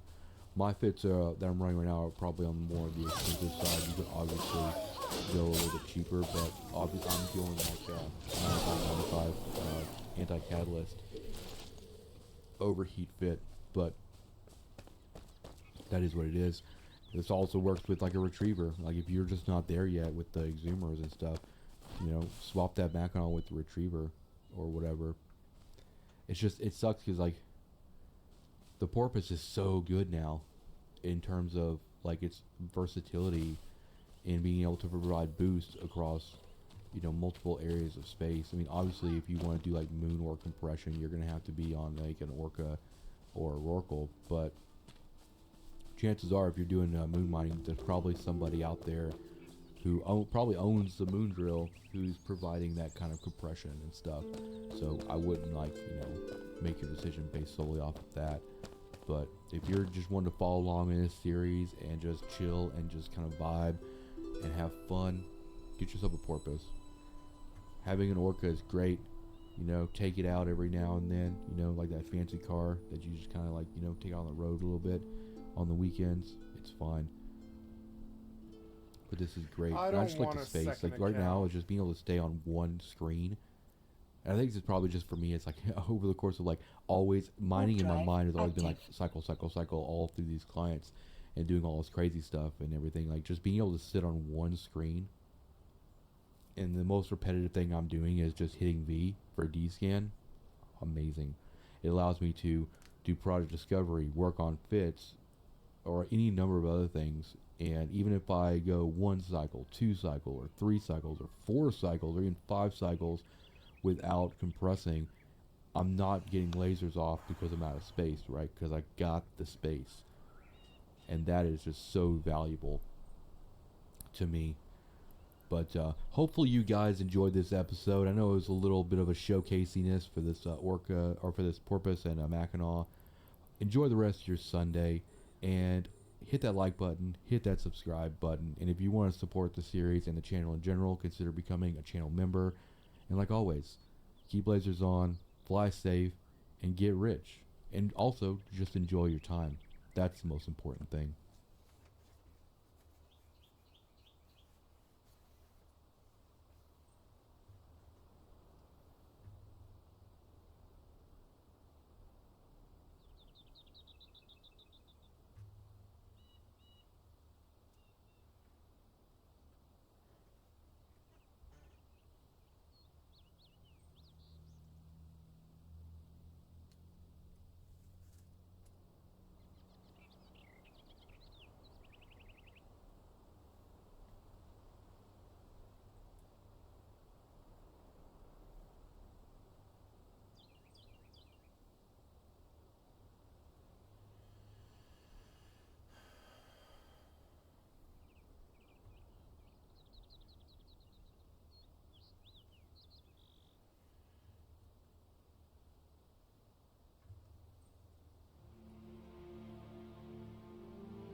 What's up, guys, and welcome back for another solo mining episode. Kind of out here doing some Porpoise mining in high sec. One of the, I guess one of the things in my wheelhouse that I like to do when I'm kind of just looking at very kind of low-key, chill mining for volume. This is a pretty high security. It's a 0.9. I usually try to mine anywhere in a 1 to a 0.9 because rats just won't show up on grid with you. And so what that allows me to do is come out here and the porpoise, which I need to actually get my siege module on here. So what I end up doing is I come out here to like a 1 or a 0.9 with the porpoise. I siege up with, I just use regular Tech 2 mining drones because augments just kind of bring the price of this operation up a little bit. So this kind of keeps it, the whole fit here is about 270 million. Generally speaking, I try to stay out here long enough to, you know, make it worth my while. It makes it very, you know, you're not going to break even obviously on your first trip out, but in terms of just doing like industry and kind of mining solo, and I just, for Feldspar like this, the porpoise is pretty low cost considering, and we're able to just kind of chill. Most of the time I'm doing this, I have maybe another alt somewhere doing some low sec stuff, you know, usually bouncing between several accounts. I'm kind of moving more to the mindset of like solo being like literally just one account. I've been in the process actually lately of kind of consolidating alts down to just the smallest amount. I don't do like solo fleet mining anymore. That can be kind of confusing. I mean, I started off mainly as a fleet miner in a corporation, but you know, transitioned from actually having like a bunch of accounts that I controlled, and I would mine that way. But more recently, I end up just kind of just doing things on a single character logged in, unless it's like Oracle mining where I have like eyes or a Sinowalt in another system or something. But I figured in this episode we will kind of just sit here and hang out in this porpoise and, you know, do some mining, talk about drone mining in high sec and some of the other benefits of using a porpoise for drone mining in other areas, not just in high sec. I've always been a really big fan of drone mining. When I first started mining actually with a corporation, one of my biggest aspirations was to get into an Orca. Obviously the yield for the drones was a lot better back then. We didn't have siege module, but solo Orca mining has always been kind of a thing, not because it's high yield, but because it's kind of like you take out to a belt and you can just kind of spend a lot of time out there before you fill up. I would say arguably it's actually better now, even with lower mining drone yield because of compression. It allows you to stay out for just an insane amount of time, and the cost of heavy water to run the siege module is nominal. I mean, it's probably in this session alone I'll make enough to cover the heavy water that I'll use that just fills up the entire porpoise. I won't even use half of it. So as far as like cost goes, if this ship got blown up right now, it's not really a big deal, because in my experience, and obviously like mileage is going to vary quite a bit on where you're mining and your experience and everything like that, but in my experience I don't really get messed with too much. The cycle time for the porpoise is really low as well, so we're about to see it cycle over now. So it's about minute 15 seconds on this cycle. Obviously if you have a big fleet of destroyers come in, right, you know, it could cause a problem, but in most cases it just isn't really something I have to worry about. It's a risk, obviously, that there's always a possibility of getting ganked, but I mean, for the most part, it's real world, you know, real talk. It's just not something that I have to deal with a whole lot. I used to even take the porpoise out into like low sec dead ends to do anomalies, which is considerably more risky, but I don't really do that anymore. I try to stick to drone mining with these in, you know, well-known null sec systems or in high sec. And the reason I fit a cloak on this ship actually is mainly for null sec. So if I was in null sec right now and I was doing like Bistot or Arknor, I'd be, you know, 25, or I'd be 25 plus. Make sure I was more than 2,500 meters away from the rock. So if like a nuke comes in or anything like that, I just suck the drones in, and then I just make sure I'm down sieged, and I just cloak up. The cloaking worked a lot better before we had like siege and compression and all that stuff, because you know, even if you were, you know, running burst or whatever for other alts, the alts could fly off and then you could just cloak even with burst on. So I just kind of put a cloak on there out of just habit or best practice. And then the multi-spectrum shield hardeners are just for added tank. And then the warp core stabilizer I have on here just to allow me to, I mean, if in case I do go into like low sec or something, because it is possible, but I'll usually scout for low sec. So I'll use an alt to like kind of scout a system. If it's empty, I'll take a porpoise in there and stage it, and then if the ship's already in there, then it's makes it a lot easier to kind of just bring the character in on a shuttle and then go out. And in those cases, if I'm going after like Kernite with drone mining and stuff like that, I won't siege full time like I would in high sec. I will I'll just kind of like basically I'll just kind of live with the low yield of non-siege, and if I have to, if everything's clear on the scan and there's no real crazy activity, then I'll siege for a cycle, compress everything, and kind of deal with things like that. But and then that's why the warp core stabilizer is on there.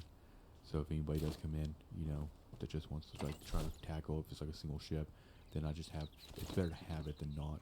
So it just gives me a little bit of protection. But in most all cases, if you're going to do any sort of like Kernite or any sort of like null or low sec mining, it's almost better to just take like another ship that's better suited. So in my current setup and how I kind of configure things, the porpoise for drone mining is pretty much just stuck doing the null sec, or not the null sec, but the high sec ores, just because I can go out here, I can work on the trit at pretty high volumes and things like that. Alright, I got to turn on my compression here real quick. So I like turning on compression, just kind of do it all at once when I need to. But yeah, I haven't really talked in this series at all really about drone mining. I've done videos in the past about it. It's definitely not a popular thing to do in like a porpoise or an orca, but obviously there are still people out there that enjoy doing it. There are uses for it. You know, you are really concerned about losing assets to like ganking and things, and obviously any of the ships we've talked about in this series will do just fine. When you start getting more comfortable with your ability or the environment that you're mining in, you start wanting to take more risk, and the porpoise can be a little bit more attractive for that kind of endeavor. So Yep. and this is kind of the point of this video too, is to kind of like sit here and chat with you guys. You can see me mining with the drones and hopefully inspire people a little bit. Obviously it takes a little bit more skilling past what you would normally do. I mean, a lot of things that you focus on here is like shield skills, because I'm shield tanked. You have to get like ship. It'd be fun to get a BPO for a Federation Navy Comet.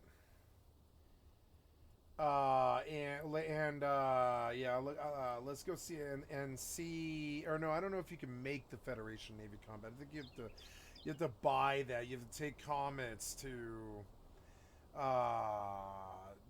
you take the comet, I think, to the or I don't know how you make those Federation Navy Comets, but it'd be fun to do a PvP ship in faction warfare that's blingy, that'll win most fights, and produce it on my own. Make my own ships so that I can just endlessly PvP for free and dump a really expensive ship at people all the time and just rack up tons of fucking kills in faction warfare. I just don't know what the ship is. It's weird, like the faction, like I think you can look at Z Killboard for this.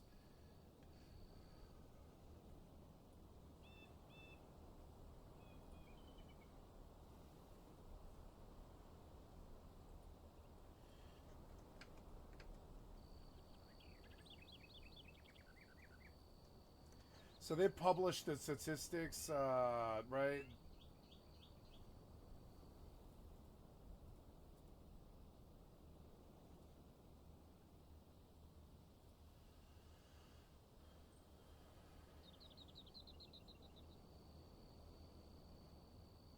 This is taking a long time. Hurry up, you. It's a website. Let's go. Are you disconnected? No. You're just a fucking piece of shit when there's a VPN involved. So annoying.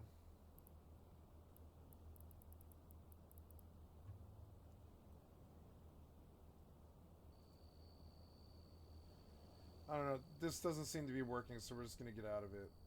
I don't know.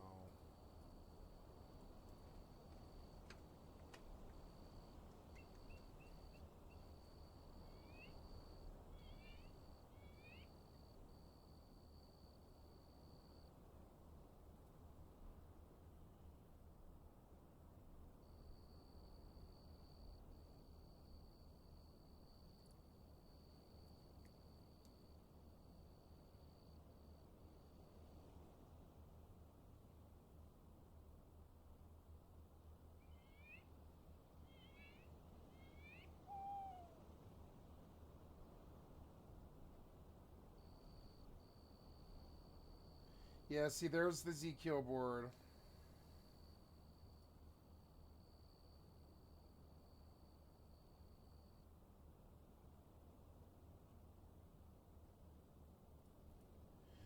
Yep, and I'm looking for faction warfare ships. View the report for Caldari versus Galante, Warzone Control 74 and 16.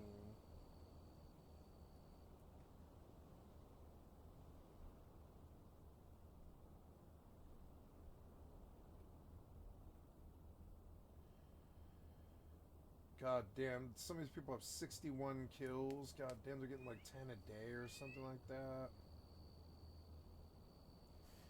10 or 11 a day.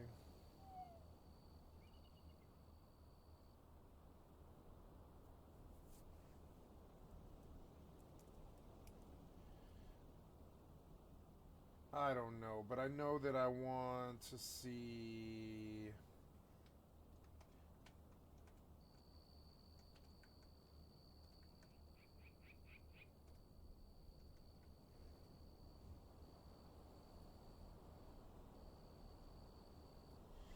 Ah, yes, the Imperial Navy Slicer.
I could just make Tristans. It would be the Tristan BPO.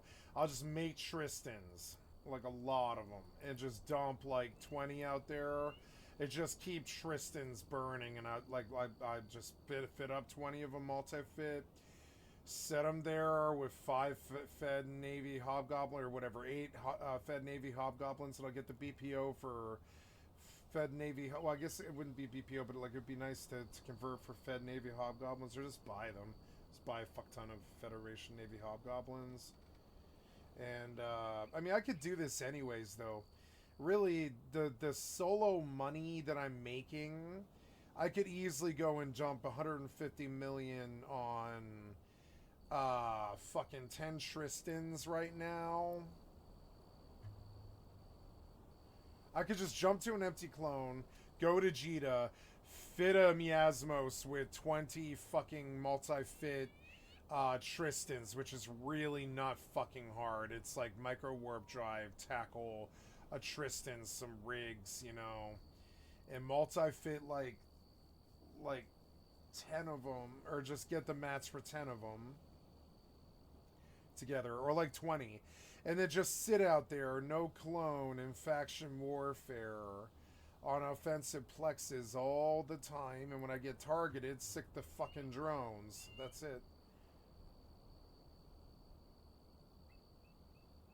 Yep, and just keep it range and tackle. 16 km, tackle him, run orbit.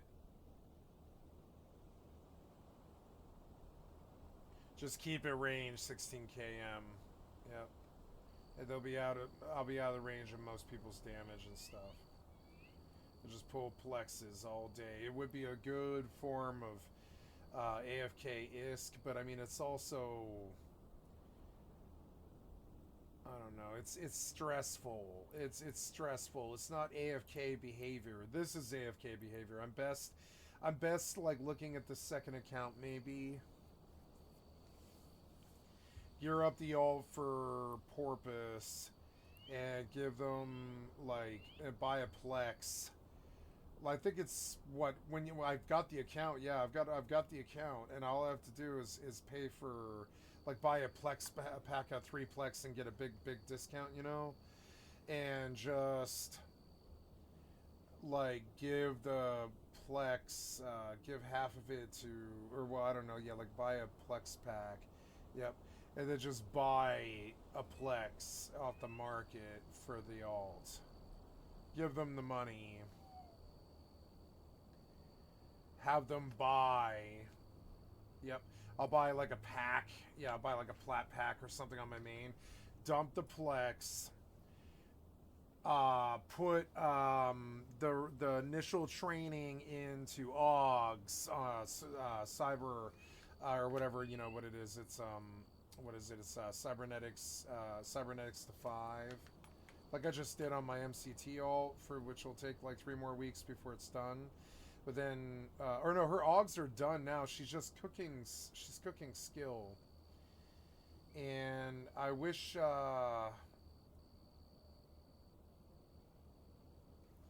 Yeah, and yep, and then in that way I can run a booster. Porpoise alt. I don't even have to worry about her what she's cooking. She just sits there cooking towards cybernetics, and then I log in like 3 weeks later, and I come and I check, and she's like, you know, she's got her cybernetics into 5, and then I just train her with the cybernetics in towards Porpoise, and it'll take 3 months or something like that. It'll be an extra $50. But then I come back, like, right around, like, I don't know, probably about, like, I'd say April, May, probably more like May. Come back in May, and she's sitting in a Porpoise, and all this solo mining becomes essentially sustainable.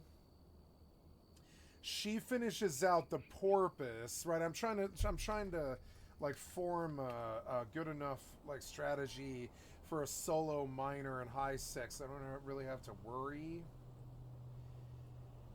And then,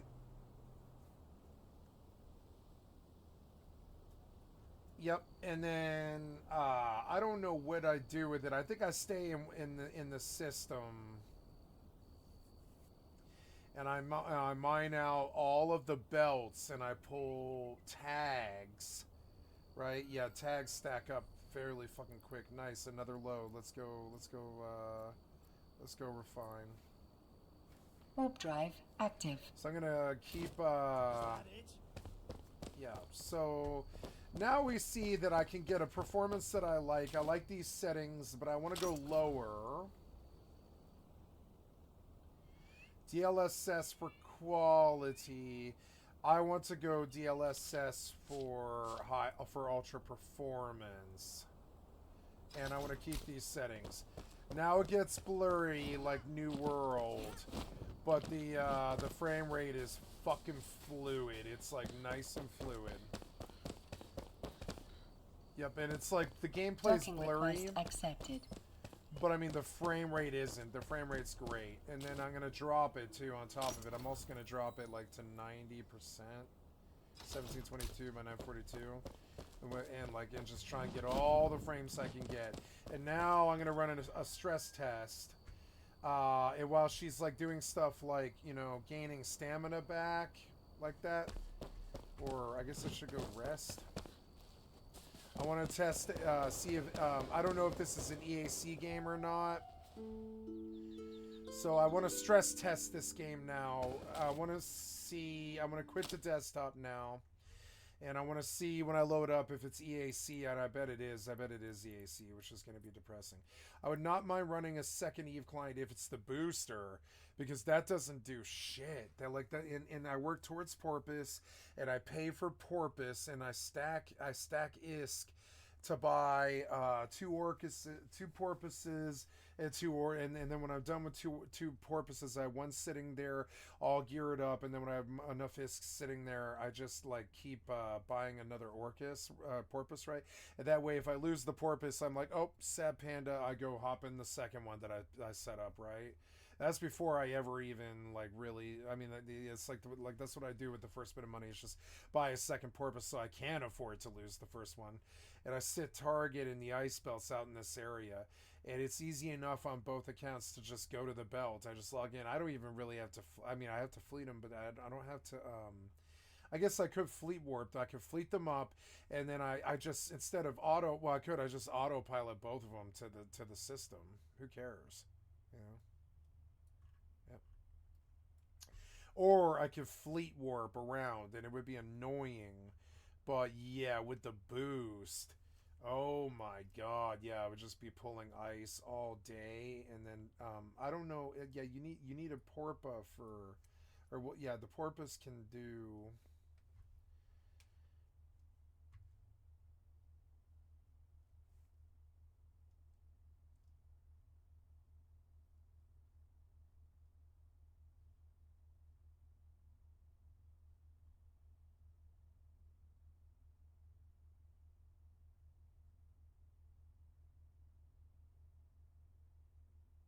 It's the worm. If I can manufacture worms all day, it's the blueprint that I want. Is oh yeah, I'm out of title, so I want to load again. So where is my Steam? My Steam should be on my front page. Yeah. I want to Google something here. Win 11. C Alt Tab on all monitors, right? Can I do that? Alt tab for multiple monitor, please. Eventually, you get an alt tab that shows all when it right on your primary monitor. I have 6 monitors. I need it to show. Win tab. Oh, Win tab, not alt tab, but Win tab, and then I could just go Win tab. I've got to rewire my fucking brain, but that's all right. We go Win tab. Yep. Yeah, WinTab is fine. It does work. Yep. And then so we'll go WinTab. WinTab is all I ever needed, huh?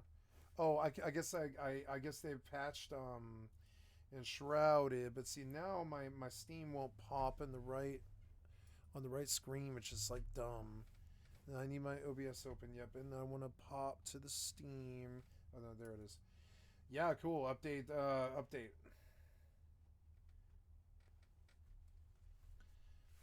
I love this game. I'm so happy with this game, guys. Oh my god. Yeah. Tons and tons of content. I want to go into the Shroud and just fight for like 30 minutes and just grind XP to see if I can get levels, but I don't know. There was places I could fight. Like I want to build by where those Knive guys were. A second shrine that's just like a combat house, and live in the combat house with just a couple of boxes and like, you know, in a bed, and then just grind those mobs all day for XP. Because god, it seems like a slow game. It's actually a slow game. They made it a slow grind. I love this game. Enshrouded came out today. So good. So, yep. And then now the Steam. Yep, Steam. So, oh, and I bought stuff today, too, didn't I? What else did I buy? I bought the Bloodline, which I've never played. Right? Which is cool, because it was cheap. It's $13. And then I also bought Two Worlds 1. Yep, Two Worlds Epic Edition. Because this is supposed to be a really good game. I don't care what people say. Yeah, we can counter back at a high level in Two Worlds. Yeah, like this game was interesting for its time. It's old, but it is a good game. I think it's an interesting game. Yeah, it was very evolved. So I go Win tab, and then I go blah, and I go Win tab, and I pick what I want. Yeah, Steam, right? So yeah, and then now we're loading. I want to put Enshrouded on my bar, but I guess it's fine. Steam is good enough. Play Enshrouded, but I want to see if it's EAC when it pops its little thingy, its splash menu thing. Enshrouded. I don't see any EAC thing. So now we're going to test and see how it plays. I'm glad that I restarted because I didn't know it had patched. So, hey, level 3, cool. We can change. You can change to what? Oh, cool. You can do a new character, right? So play. And I want to join an online game.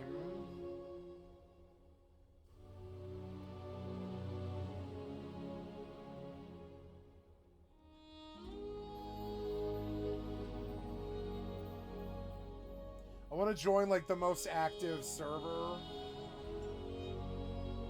I don't see one with a lot of players, like, just, yeah, with phones.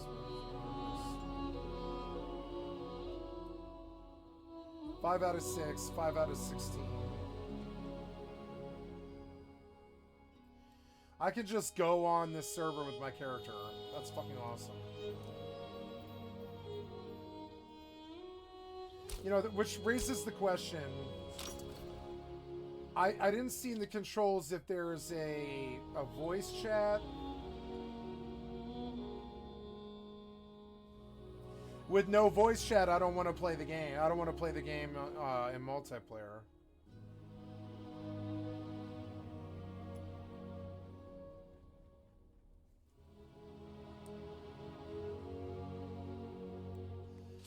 That's a shame.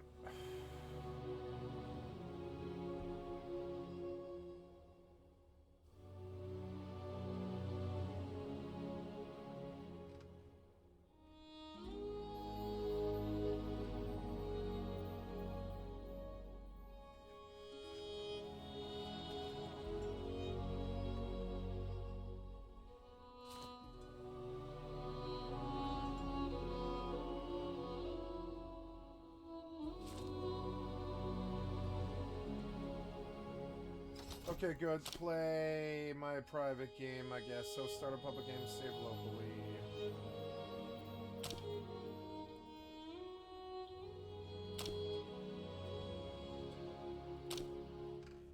Yeah, but anybody can join. I don't care. Yeah, this is a PvE game that, like, the server's welcome. Oh, look, it loaded. Frame rate's looking good. It's looking very pixelated, though, in a way that bothers me. It's the DLSS, but yeah, ultra performance, though, is what I want, though. Look, the frame rate's fucking great. It reminds me of New World. It's fine. When you're up close, it looks good.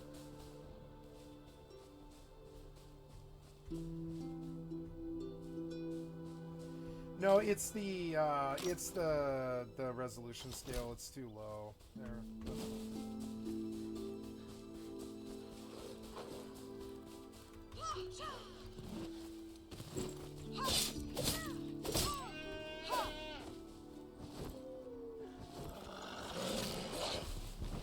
Oh.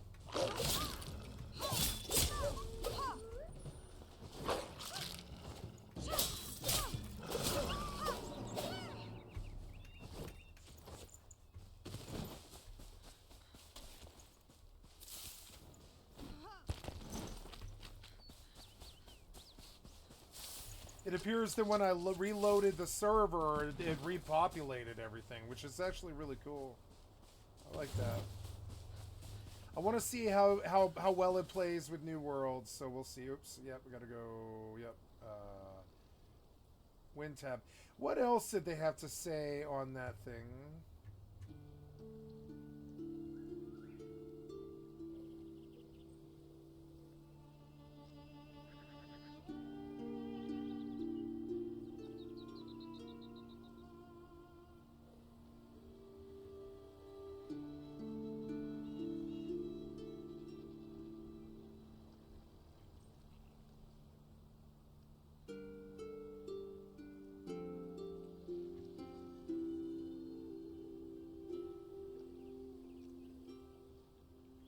Okay, but no, I think WinTab is actually better.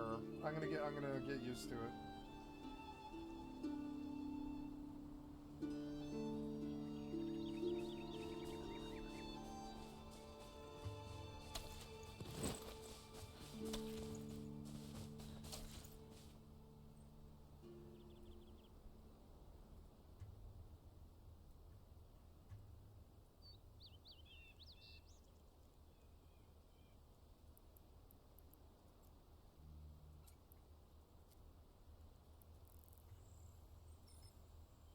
Yep.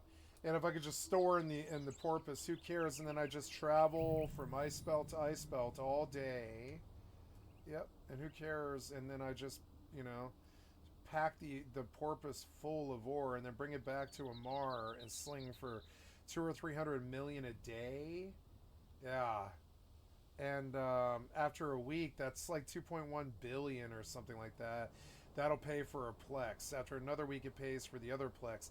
And like, I bet it's a little bit. It's probably, I'm probably doubling what it actually is. So like, let's say it actually after 4 weeks, I think it pays for both accounts. I'm beginning to see that there's other stuff that I need to do here, which is kind of crazy. So, anyways, back out to the belt anomalies.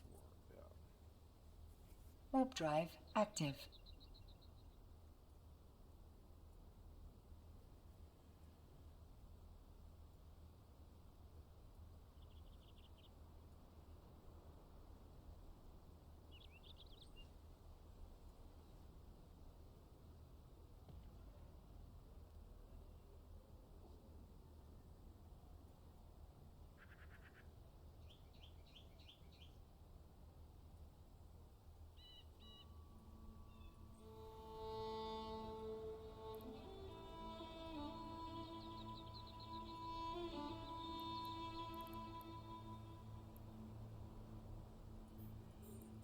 I have like 5 accounts too.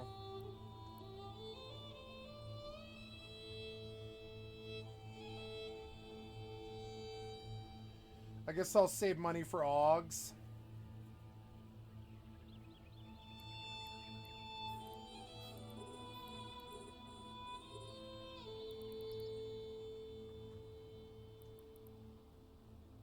Oh, oops.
Okay, let's fire up New World and see.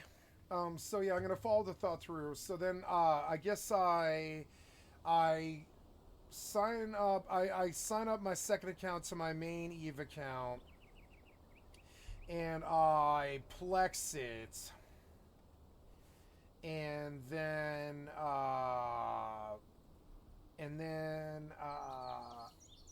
I train for 4 solid weeks, I guess, to get Augs in her head. And then when I have the Augs in her head, she'll train towards Porpoise, and she'll sit there for something like 10 or 12 weeks. It'll cost like $50, or more than that. It'll cost like $75 or something like that. But then, you know, or I could just keep paying for my account, I guess. I don't know. The cheap way to do it is just to keep one account and keep mining, and that way you don't have to buy Plex because you have this constant income all the time.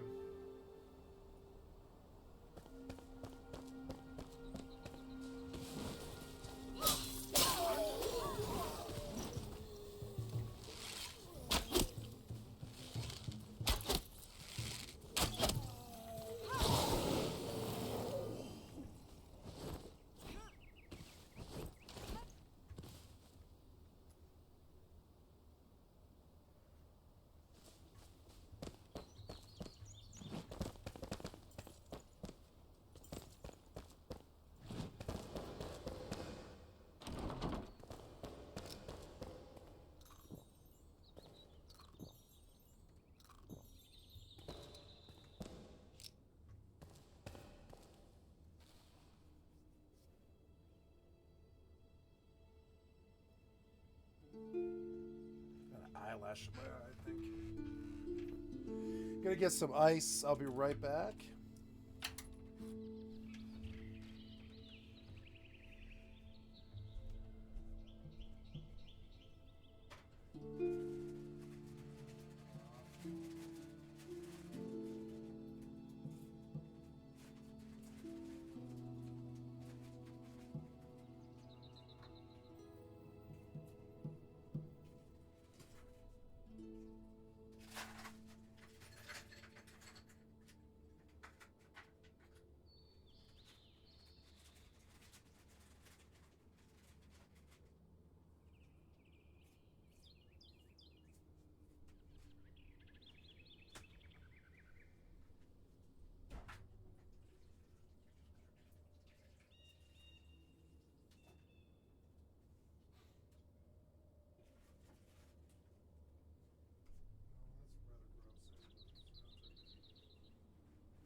Yes, very good.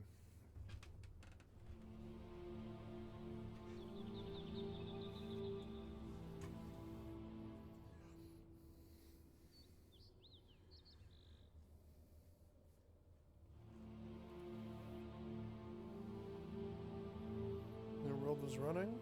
Oh.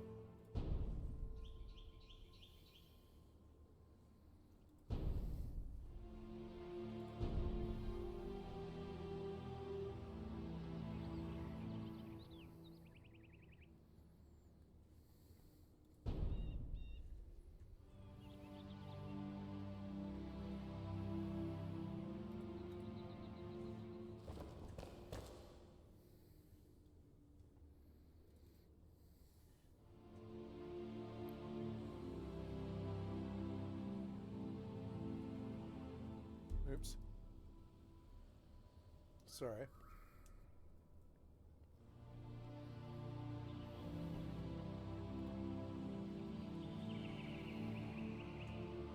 Music's so good.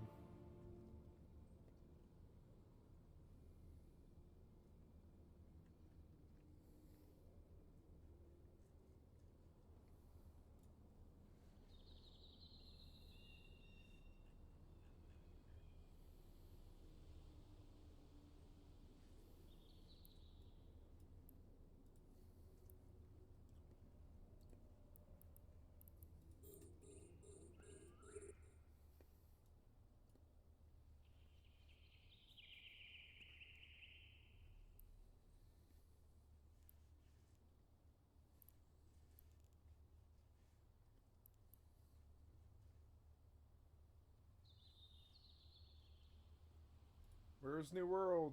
You are not, like, working.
There we go.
Did you crash? No.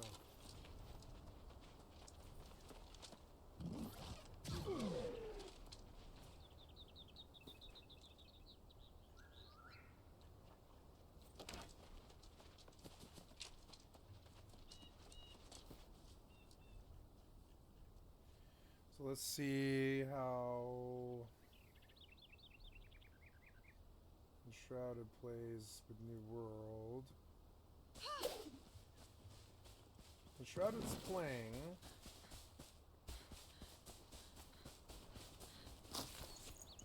Not too well, or maybe it just needed to tab. Yeah, it's also because I'm standing in Everfall. What's my weight at? Yeah, 105. Let's leave the town and go farm. How much money do I have? 604. Not bad, not bad. Oh yeah, I forgot about my fucking activity card.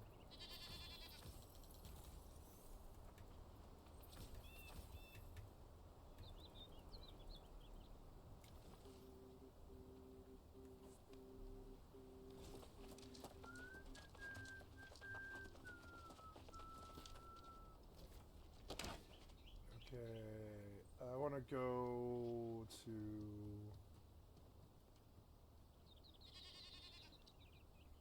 You know, I think, yeah, I think I'll probably go here. Yep.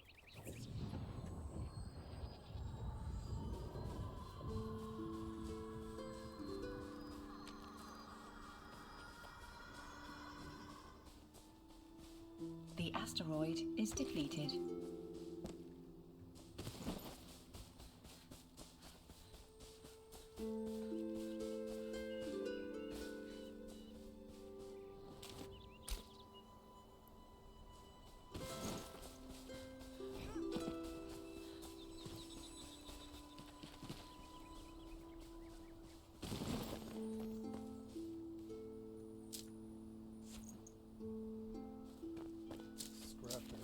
Scrap arrow, flint arrow.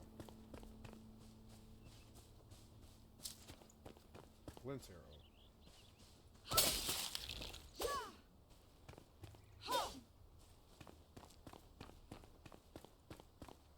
I like the base jumping. I think it's a good design. Fucking awesome. Enter the elixir well. Okay. We're going... Ooh, what's that down there? Did I go to that place already? Have I done this whole town?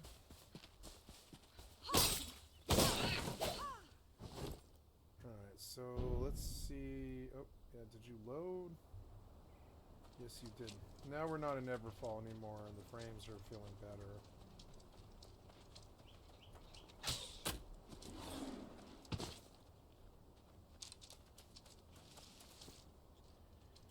Alright, nice. Yeah, use those and that.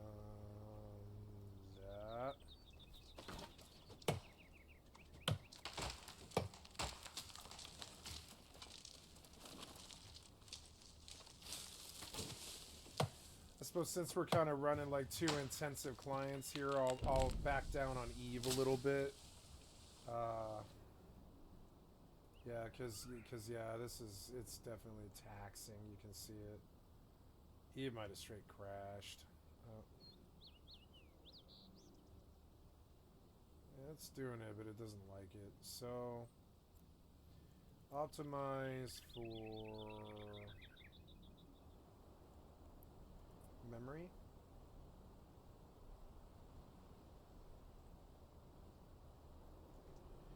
Take the pressure off a little bit.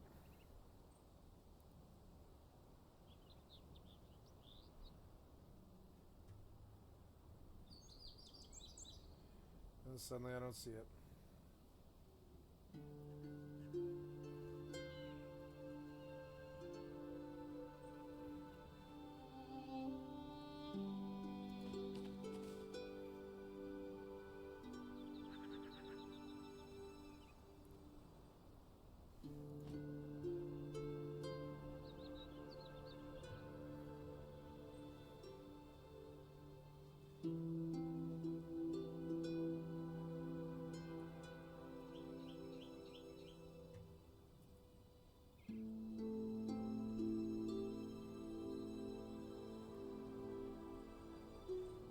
Ugh.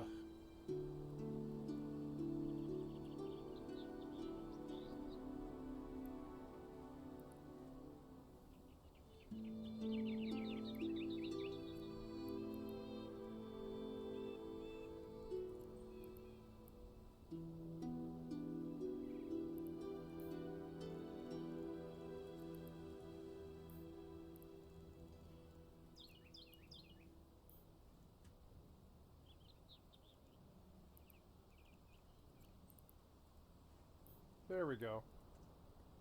Better. Sorry, I'm trying to get all the settings done right.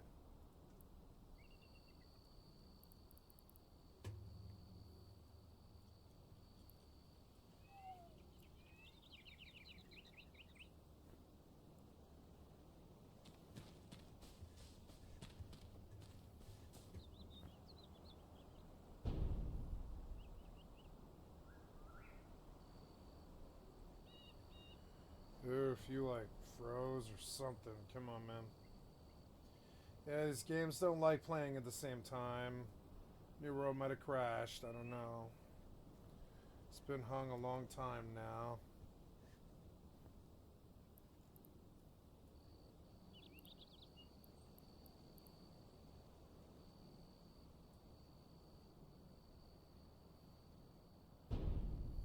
Yeah. It It appears that you crashed. Unfortunate.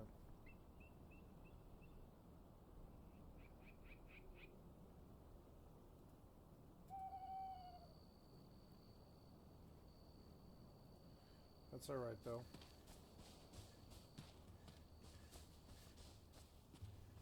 Too blurry.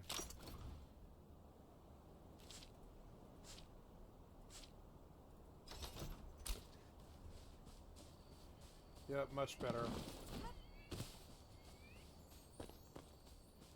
Much too blurry. Yep. And now, yeah, the EVE is not taking up so much, which is good.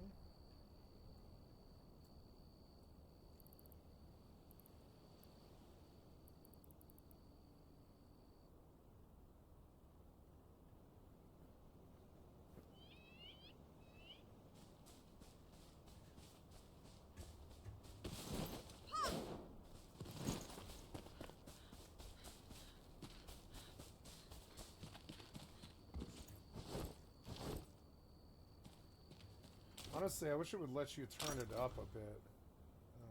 No.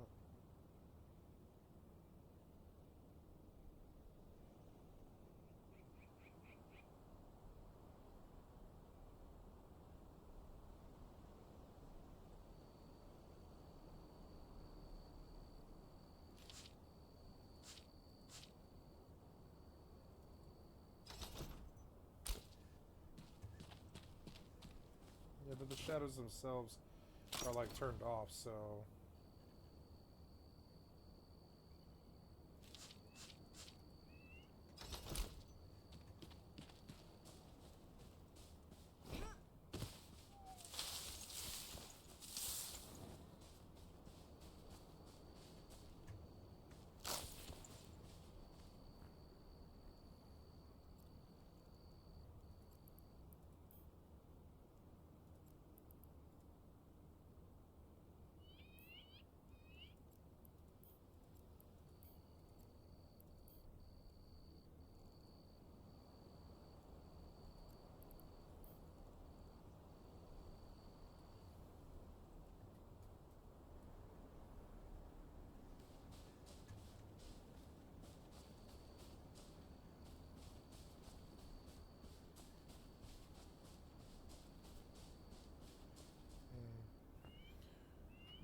Try again.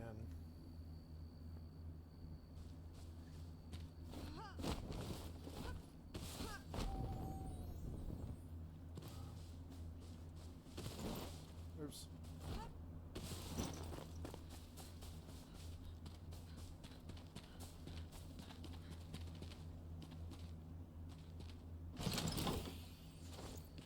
The chests respawn.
Oh, what was that?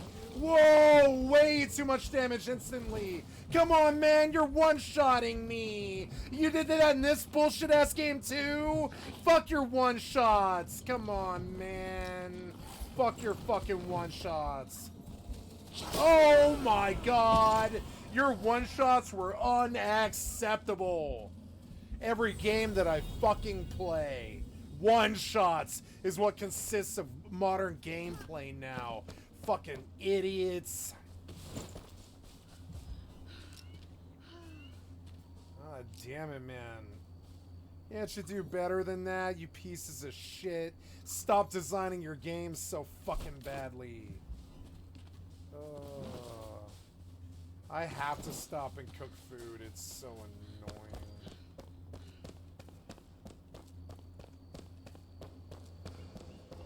Fucking like I look up and my bar's gone. I'm like, I took one hit. Come on, man. Like, that's not okay. Fuck you and your horseshit one-shot designs. Oh, my campfire died, huh?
What was...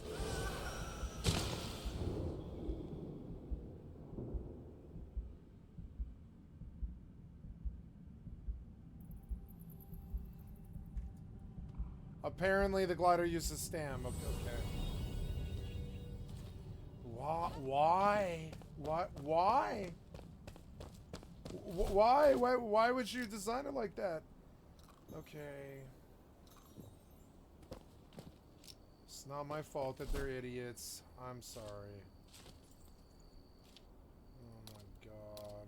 Why would you design it like that? What does fucking gliding have to do with stamina? You get too tired of, like, flying through the air, I guess. But hey, every little bit that you can fucking jack off of Zelda, I guess. Every bit of Zelda jack off that you can jack off, I guess you gotta really commit to jacking off and biting on Zelda, huh? You really gotta, like, really bite the Zelda.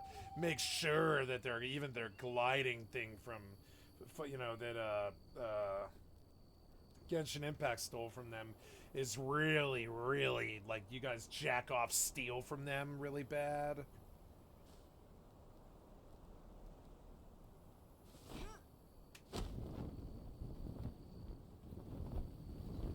Why did I die last time? Makes no fucking sense. Oh god, I don't know where the first one is, or whatever. Yeah, where? That's where I died last time. No, over Over there? Wait.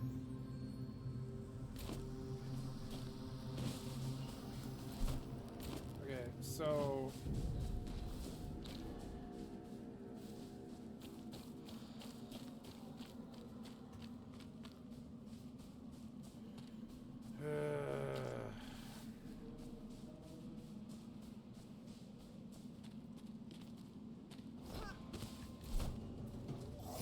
Come on, man. Oh, nice. Have my barb. Nice. Why don't you have a sword out? Why won't you pull the sword out? Please get the sword out. Shouldn't have to fucking beg you.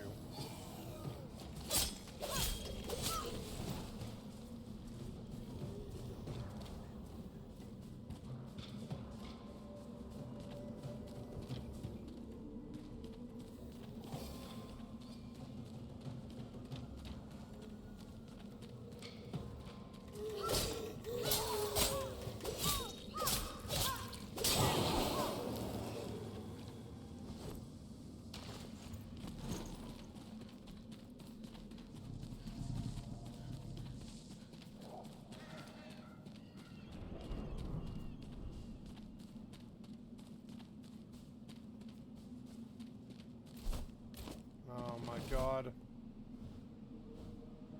No, wait. I went the wrong way. I went the wrong way. There's one. Okay, there's that one over there. And I want to go to the south one. That one. No, the one south. That's the one south, like... Yeah, like, yep.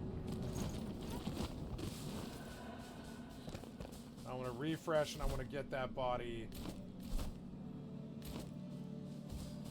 You fucking plummeted off the cliff, you idiot. Ah! Why was that necessary? Your fucking fall damage? Come on, man. That was horseshit. Why? She has a wingsuit. Why the fuck would she take catastrophic fucking fall damage from 5 feet? Why? Why would you do that? Oh no! Where is it? It's... I don't know. Just fight this guy. Get out! Get out! Get out! God damn it, you fucking asshole. Okay. Oh, cool. Nice, yep. So...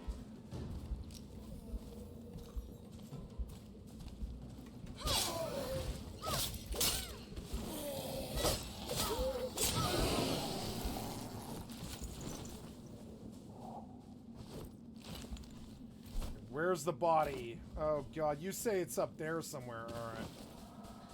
Can we climb this?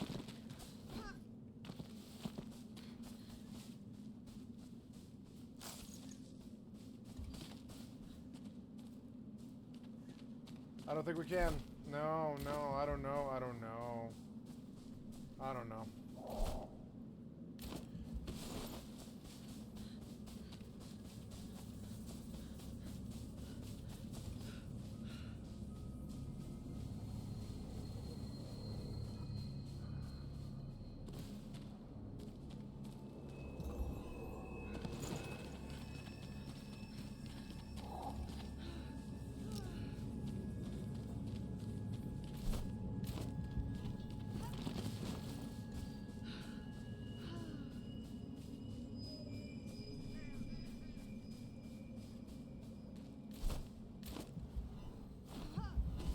Please, let me out! For fuck's sake, man.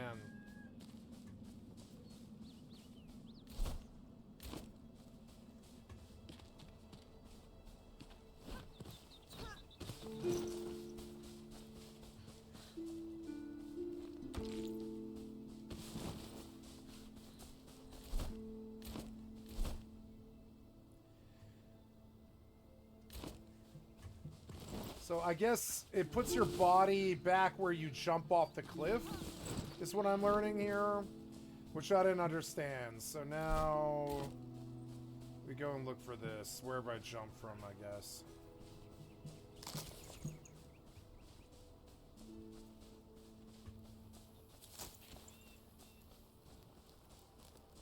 Great. All that time, and all it was tar. Serious.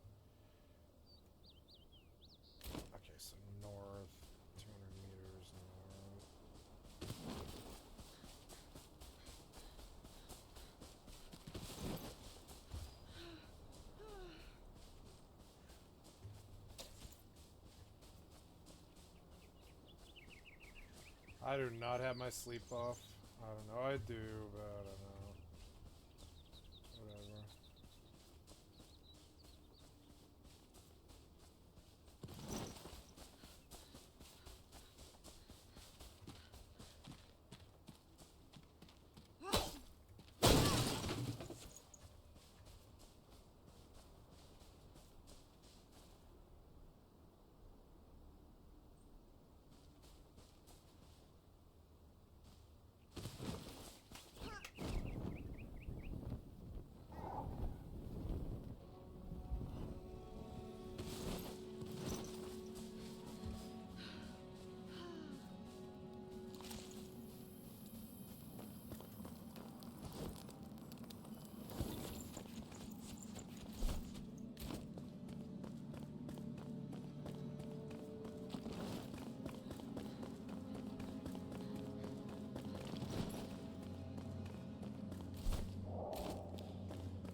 Get out.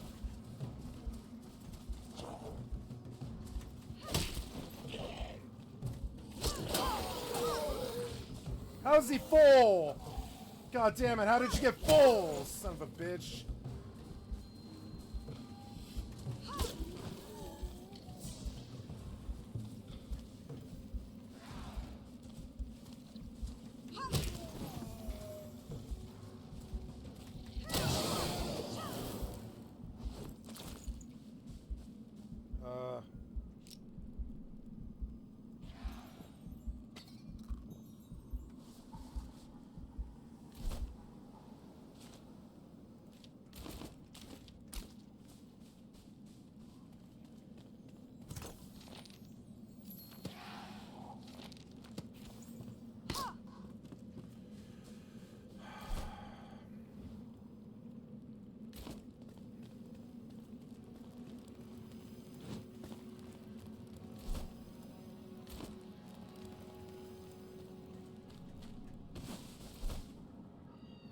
Why is it that I'm looking north?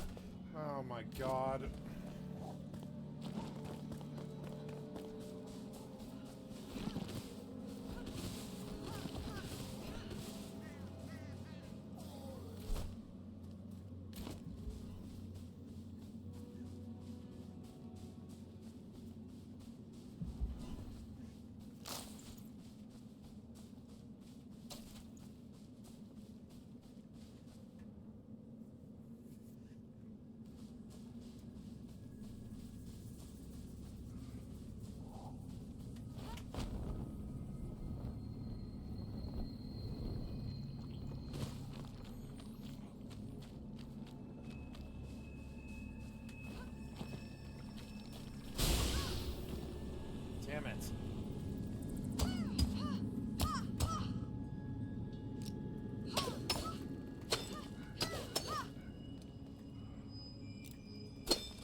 Where'd the arrow come from?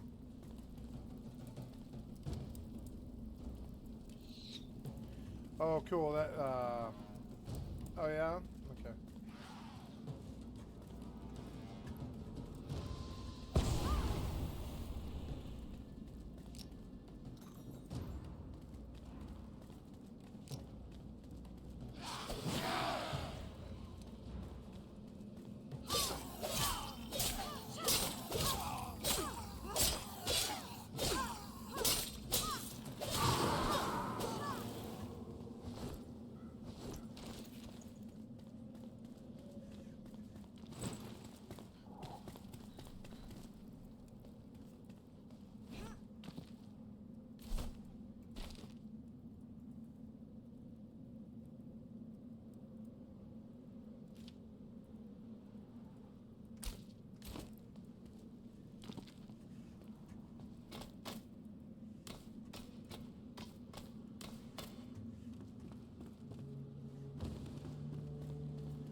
What was that, cheater?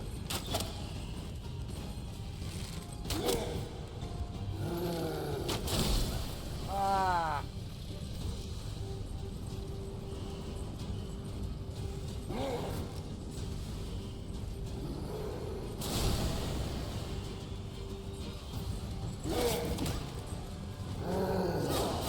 Oh God, move! Move, move, move! Move, move, move, move, move. Come on, man.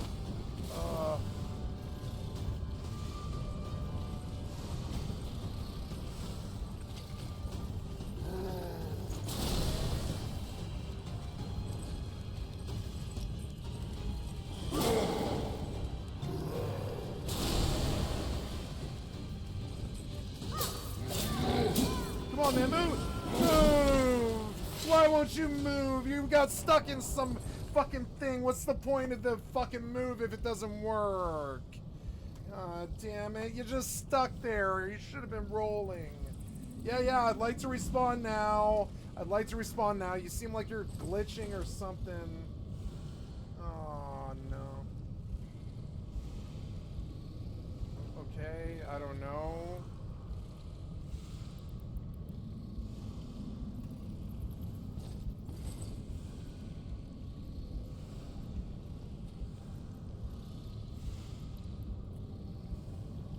Warp drive active.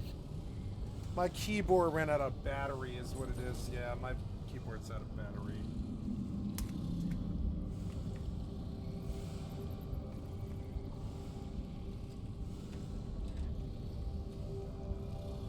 That's why my keyboard died in the middle of the fight. I was like, why can't I roll? Why can't I roll? It's because my fucking keyboard died is why. Right at the fucking end of the boss. Fucking barrier. Industrial alkaline. I'm gonna need AAAs from somewhere, but I don't Docking know request where. accepted. That's not it.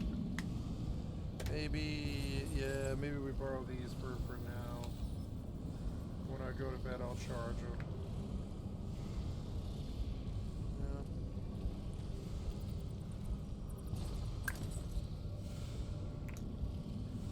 Pull these out. Those batteries were good. They lasted a while.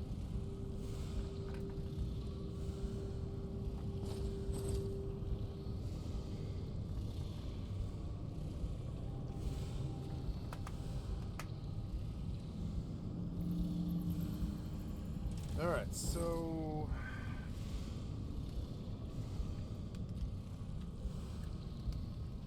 should hopefully have a working keyboard again.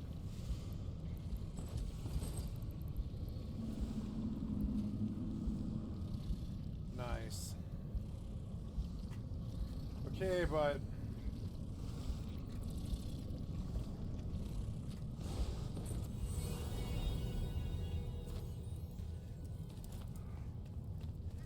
oh, yeah. Oh, okay, okay. Which way is my body? Okay.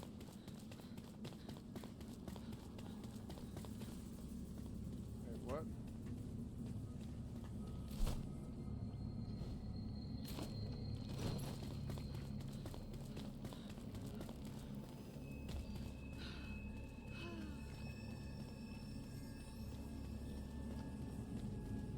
My sword's more and more busted. So annoying. It's going to break on me.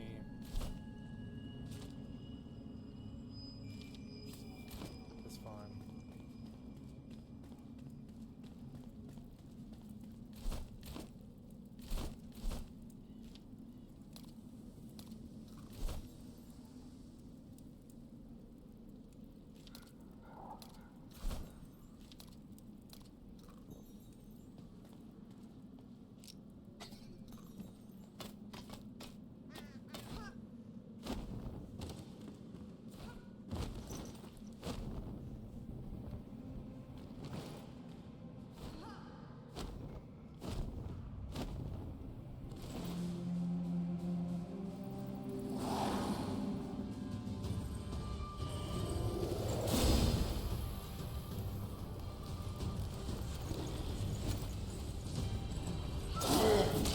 Ouch.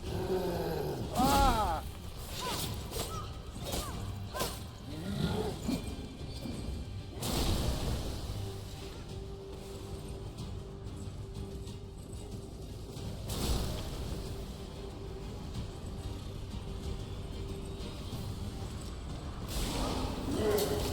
Ah!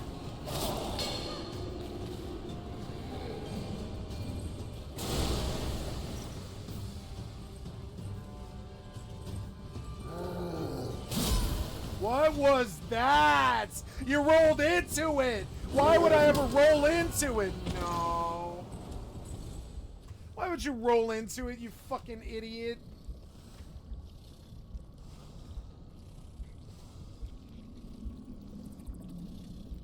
Hurry up, you. I don't like your respawn system. It's annoying.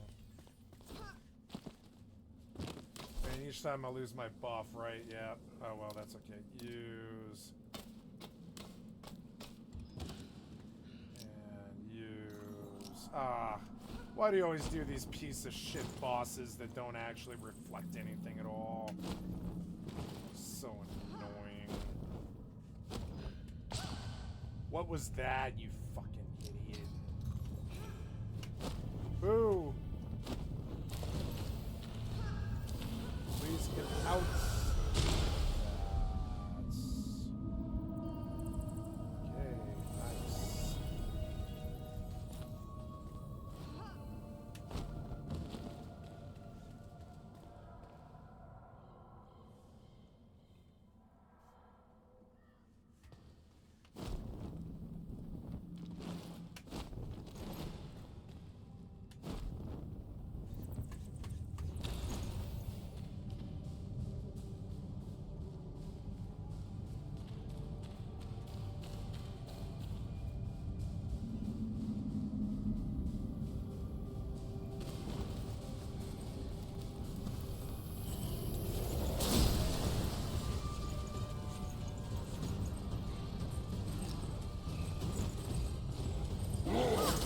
Ouch.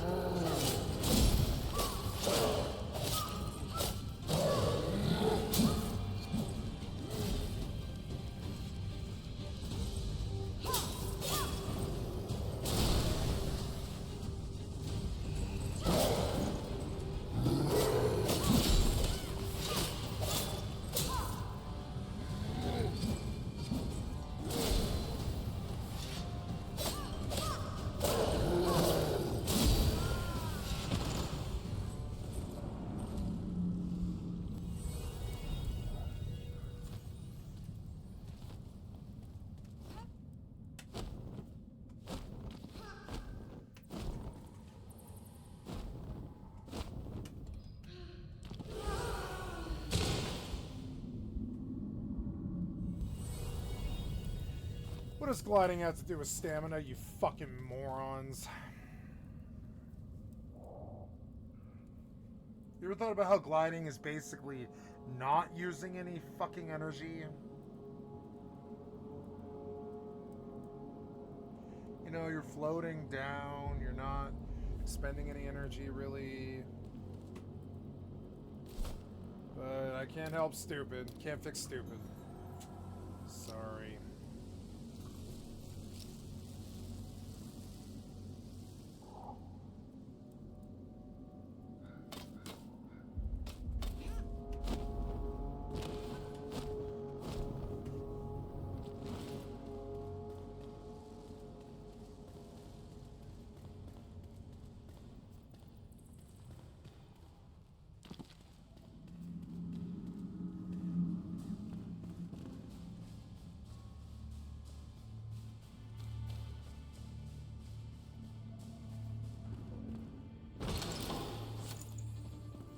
Fireball 1, whatever that is.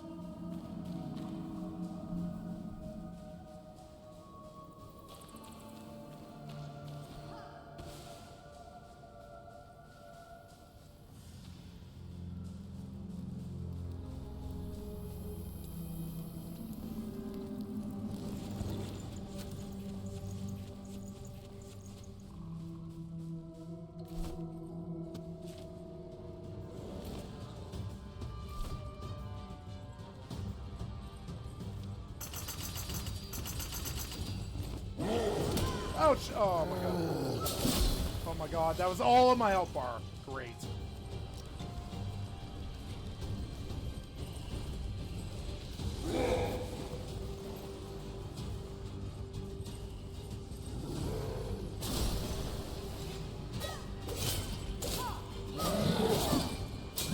Get out of it! Oh my god.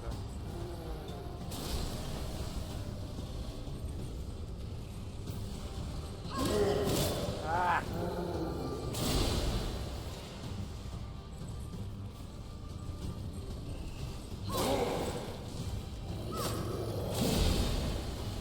Great.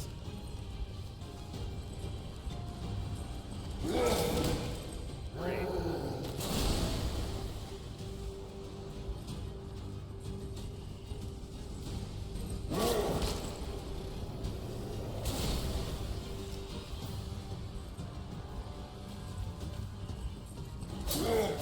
Ah!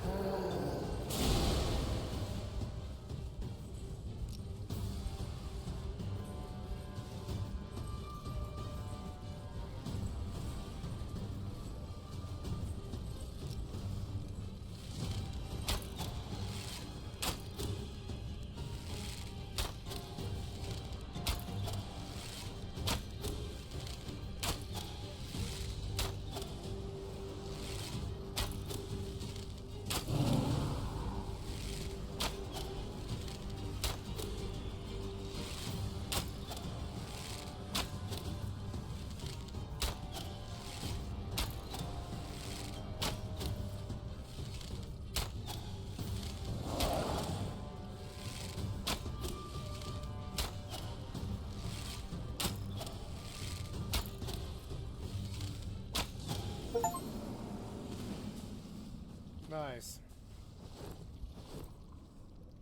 Ooh, he dropped a guillotine. It is a melee weapon, level 3. Oh, let's equip that. Crafting. Backpack. Where did it go? There we go. Okay. Oh, enshrouded, yep.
Design your game better.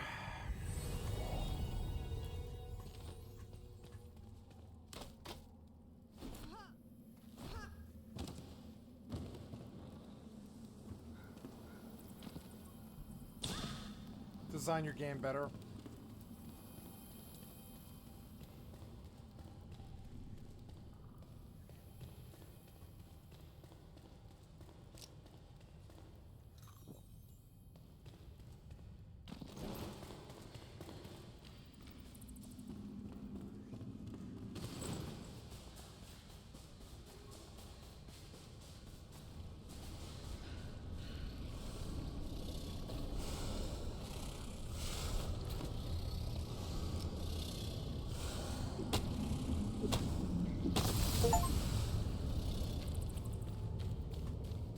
Oh, nice. That cleared the shroud, huh? Right, nice. You know what game this makes me really want to play is Elden Ring.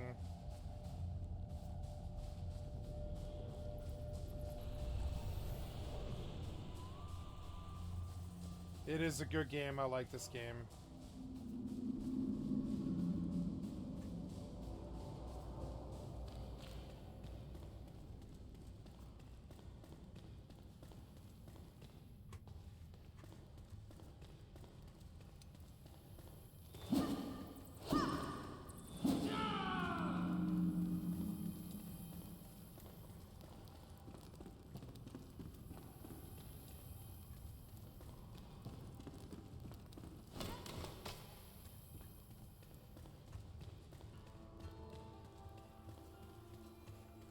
I thought it sucks that they brought it to 16 people. I thought it was going to be hundreds.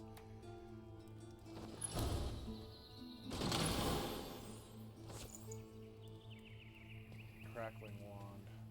Wait, how did I miss this?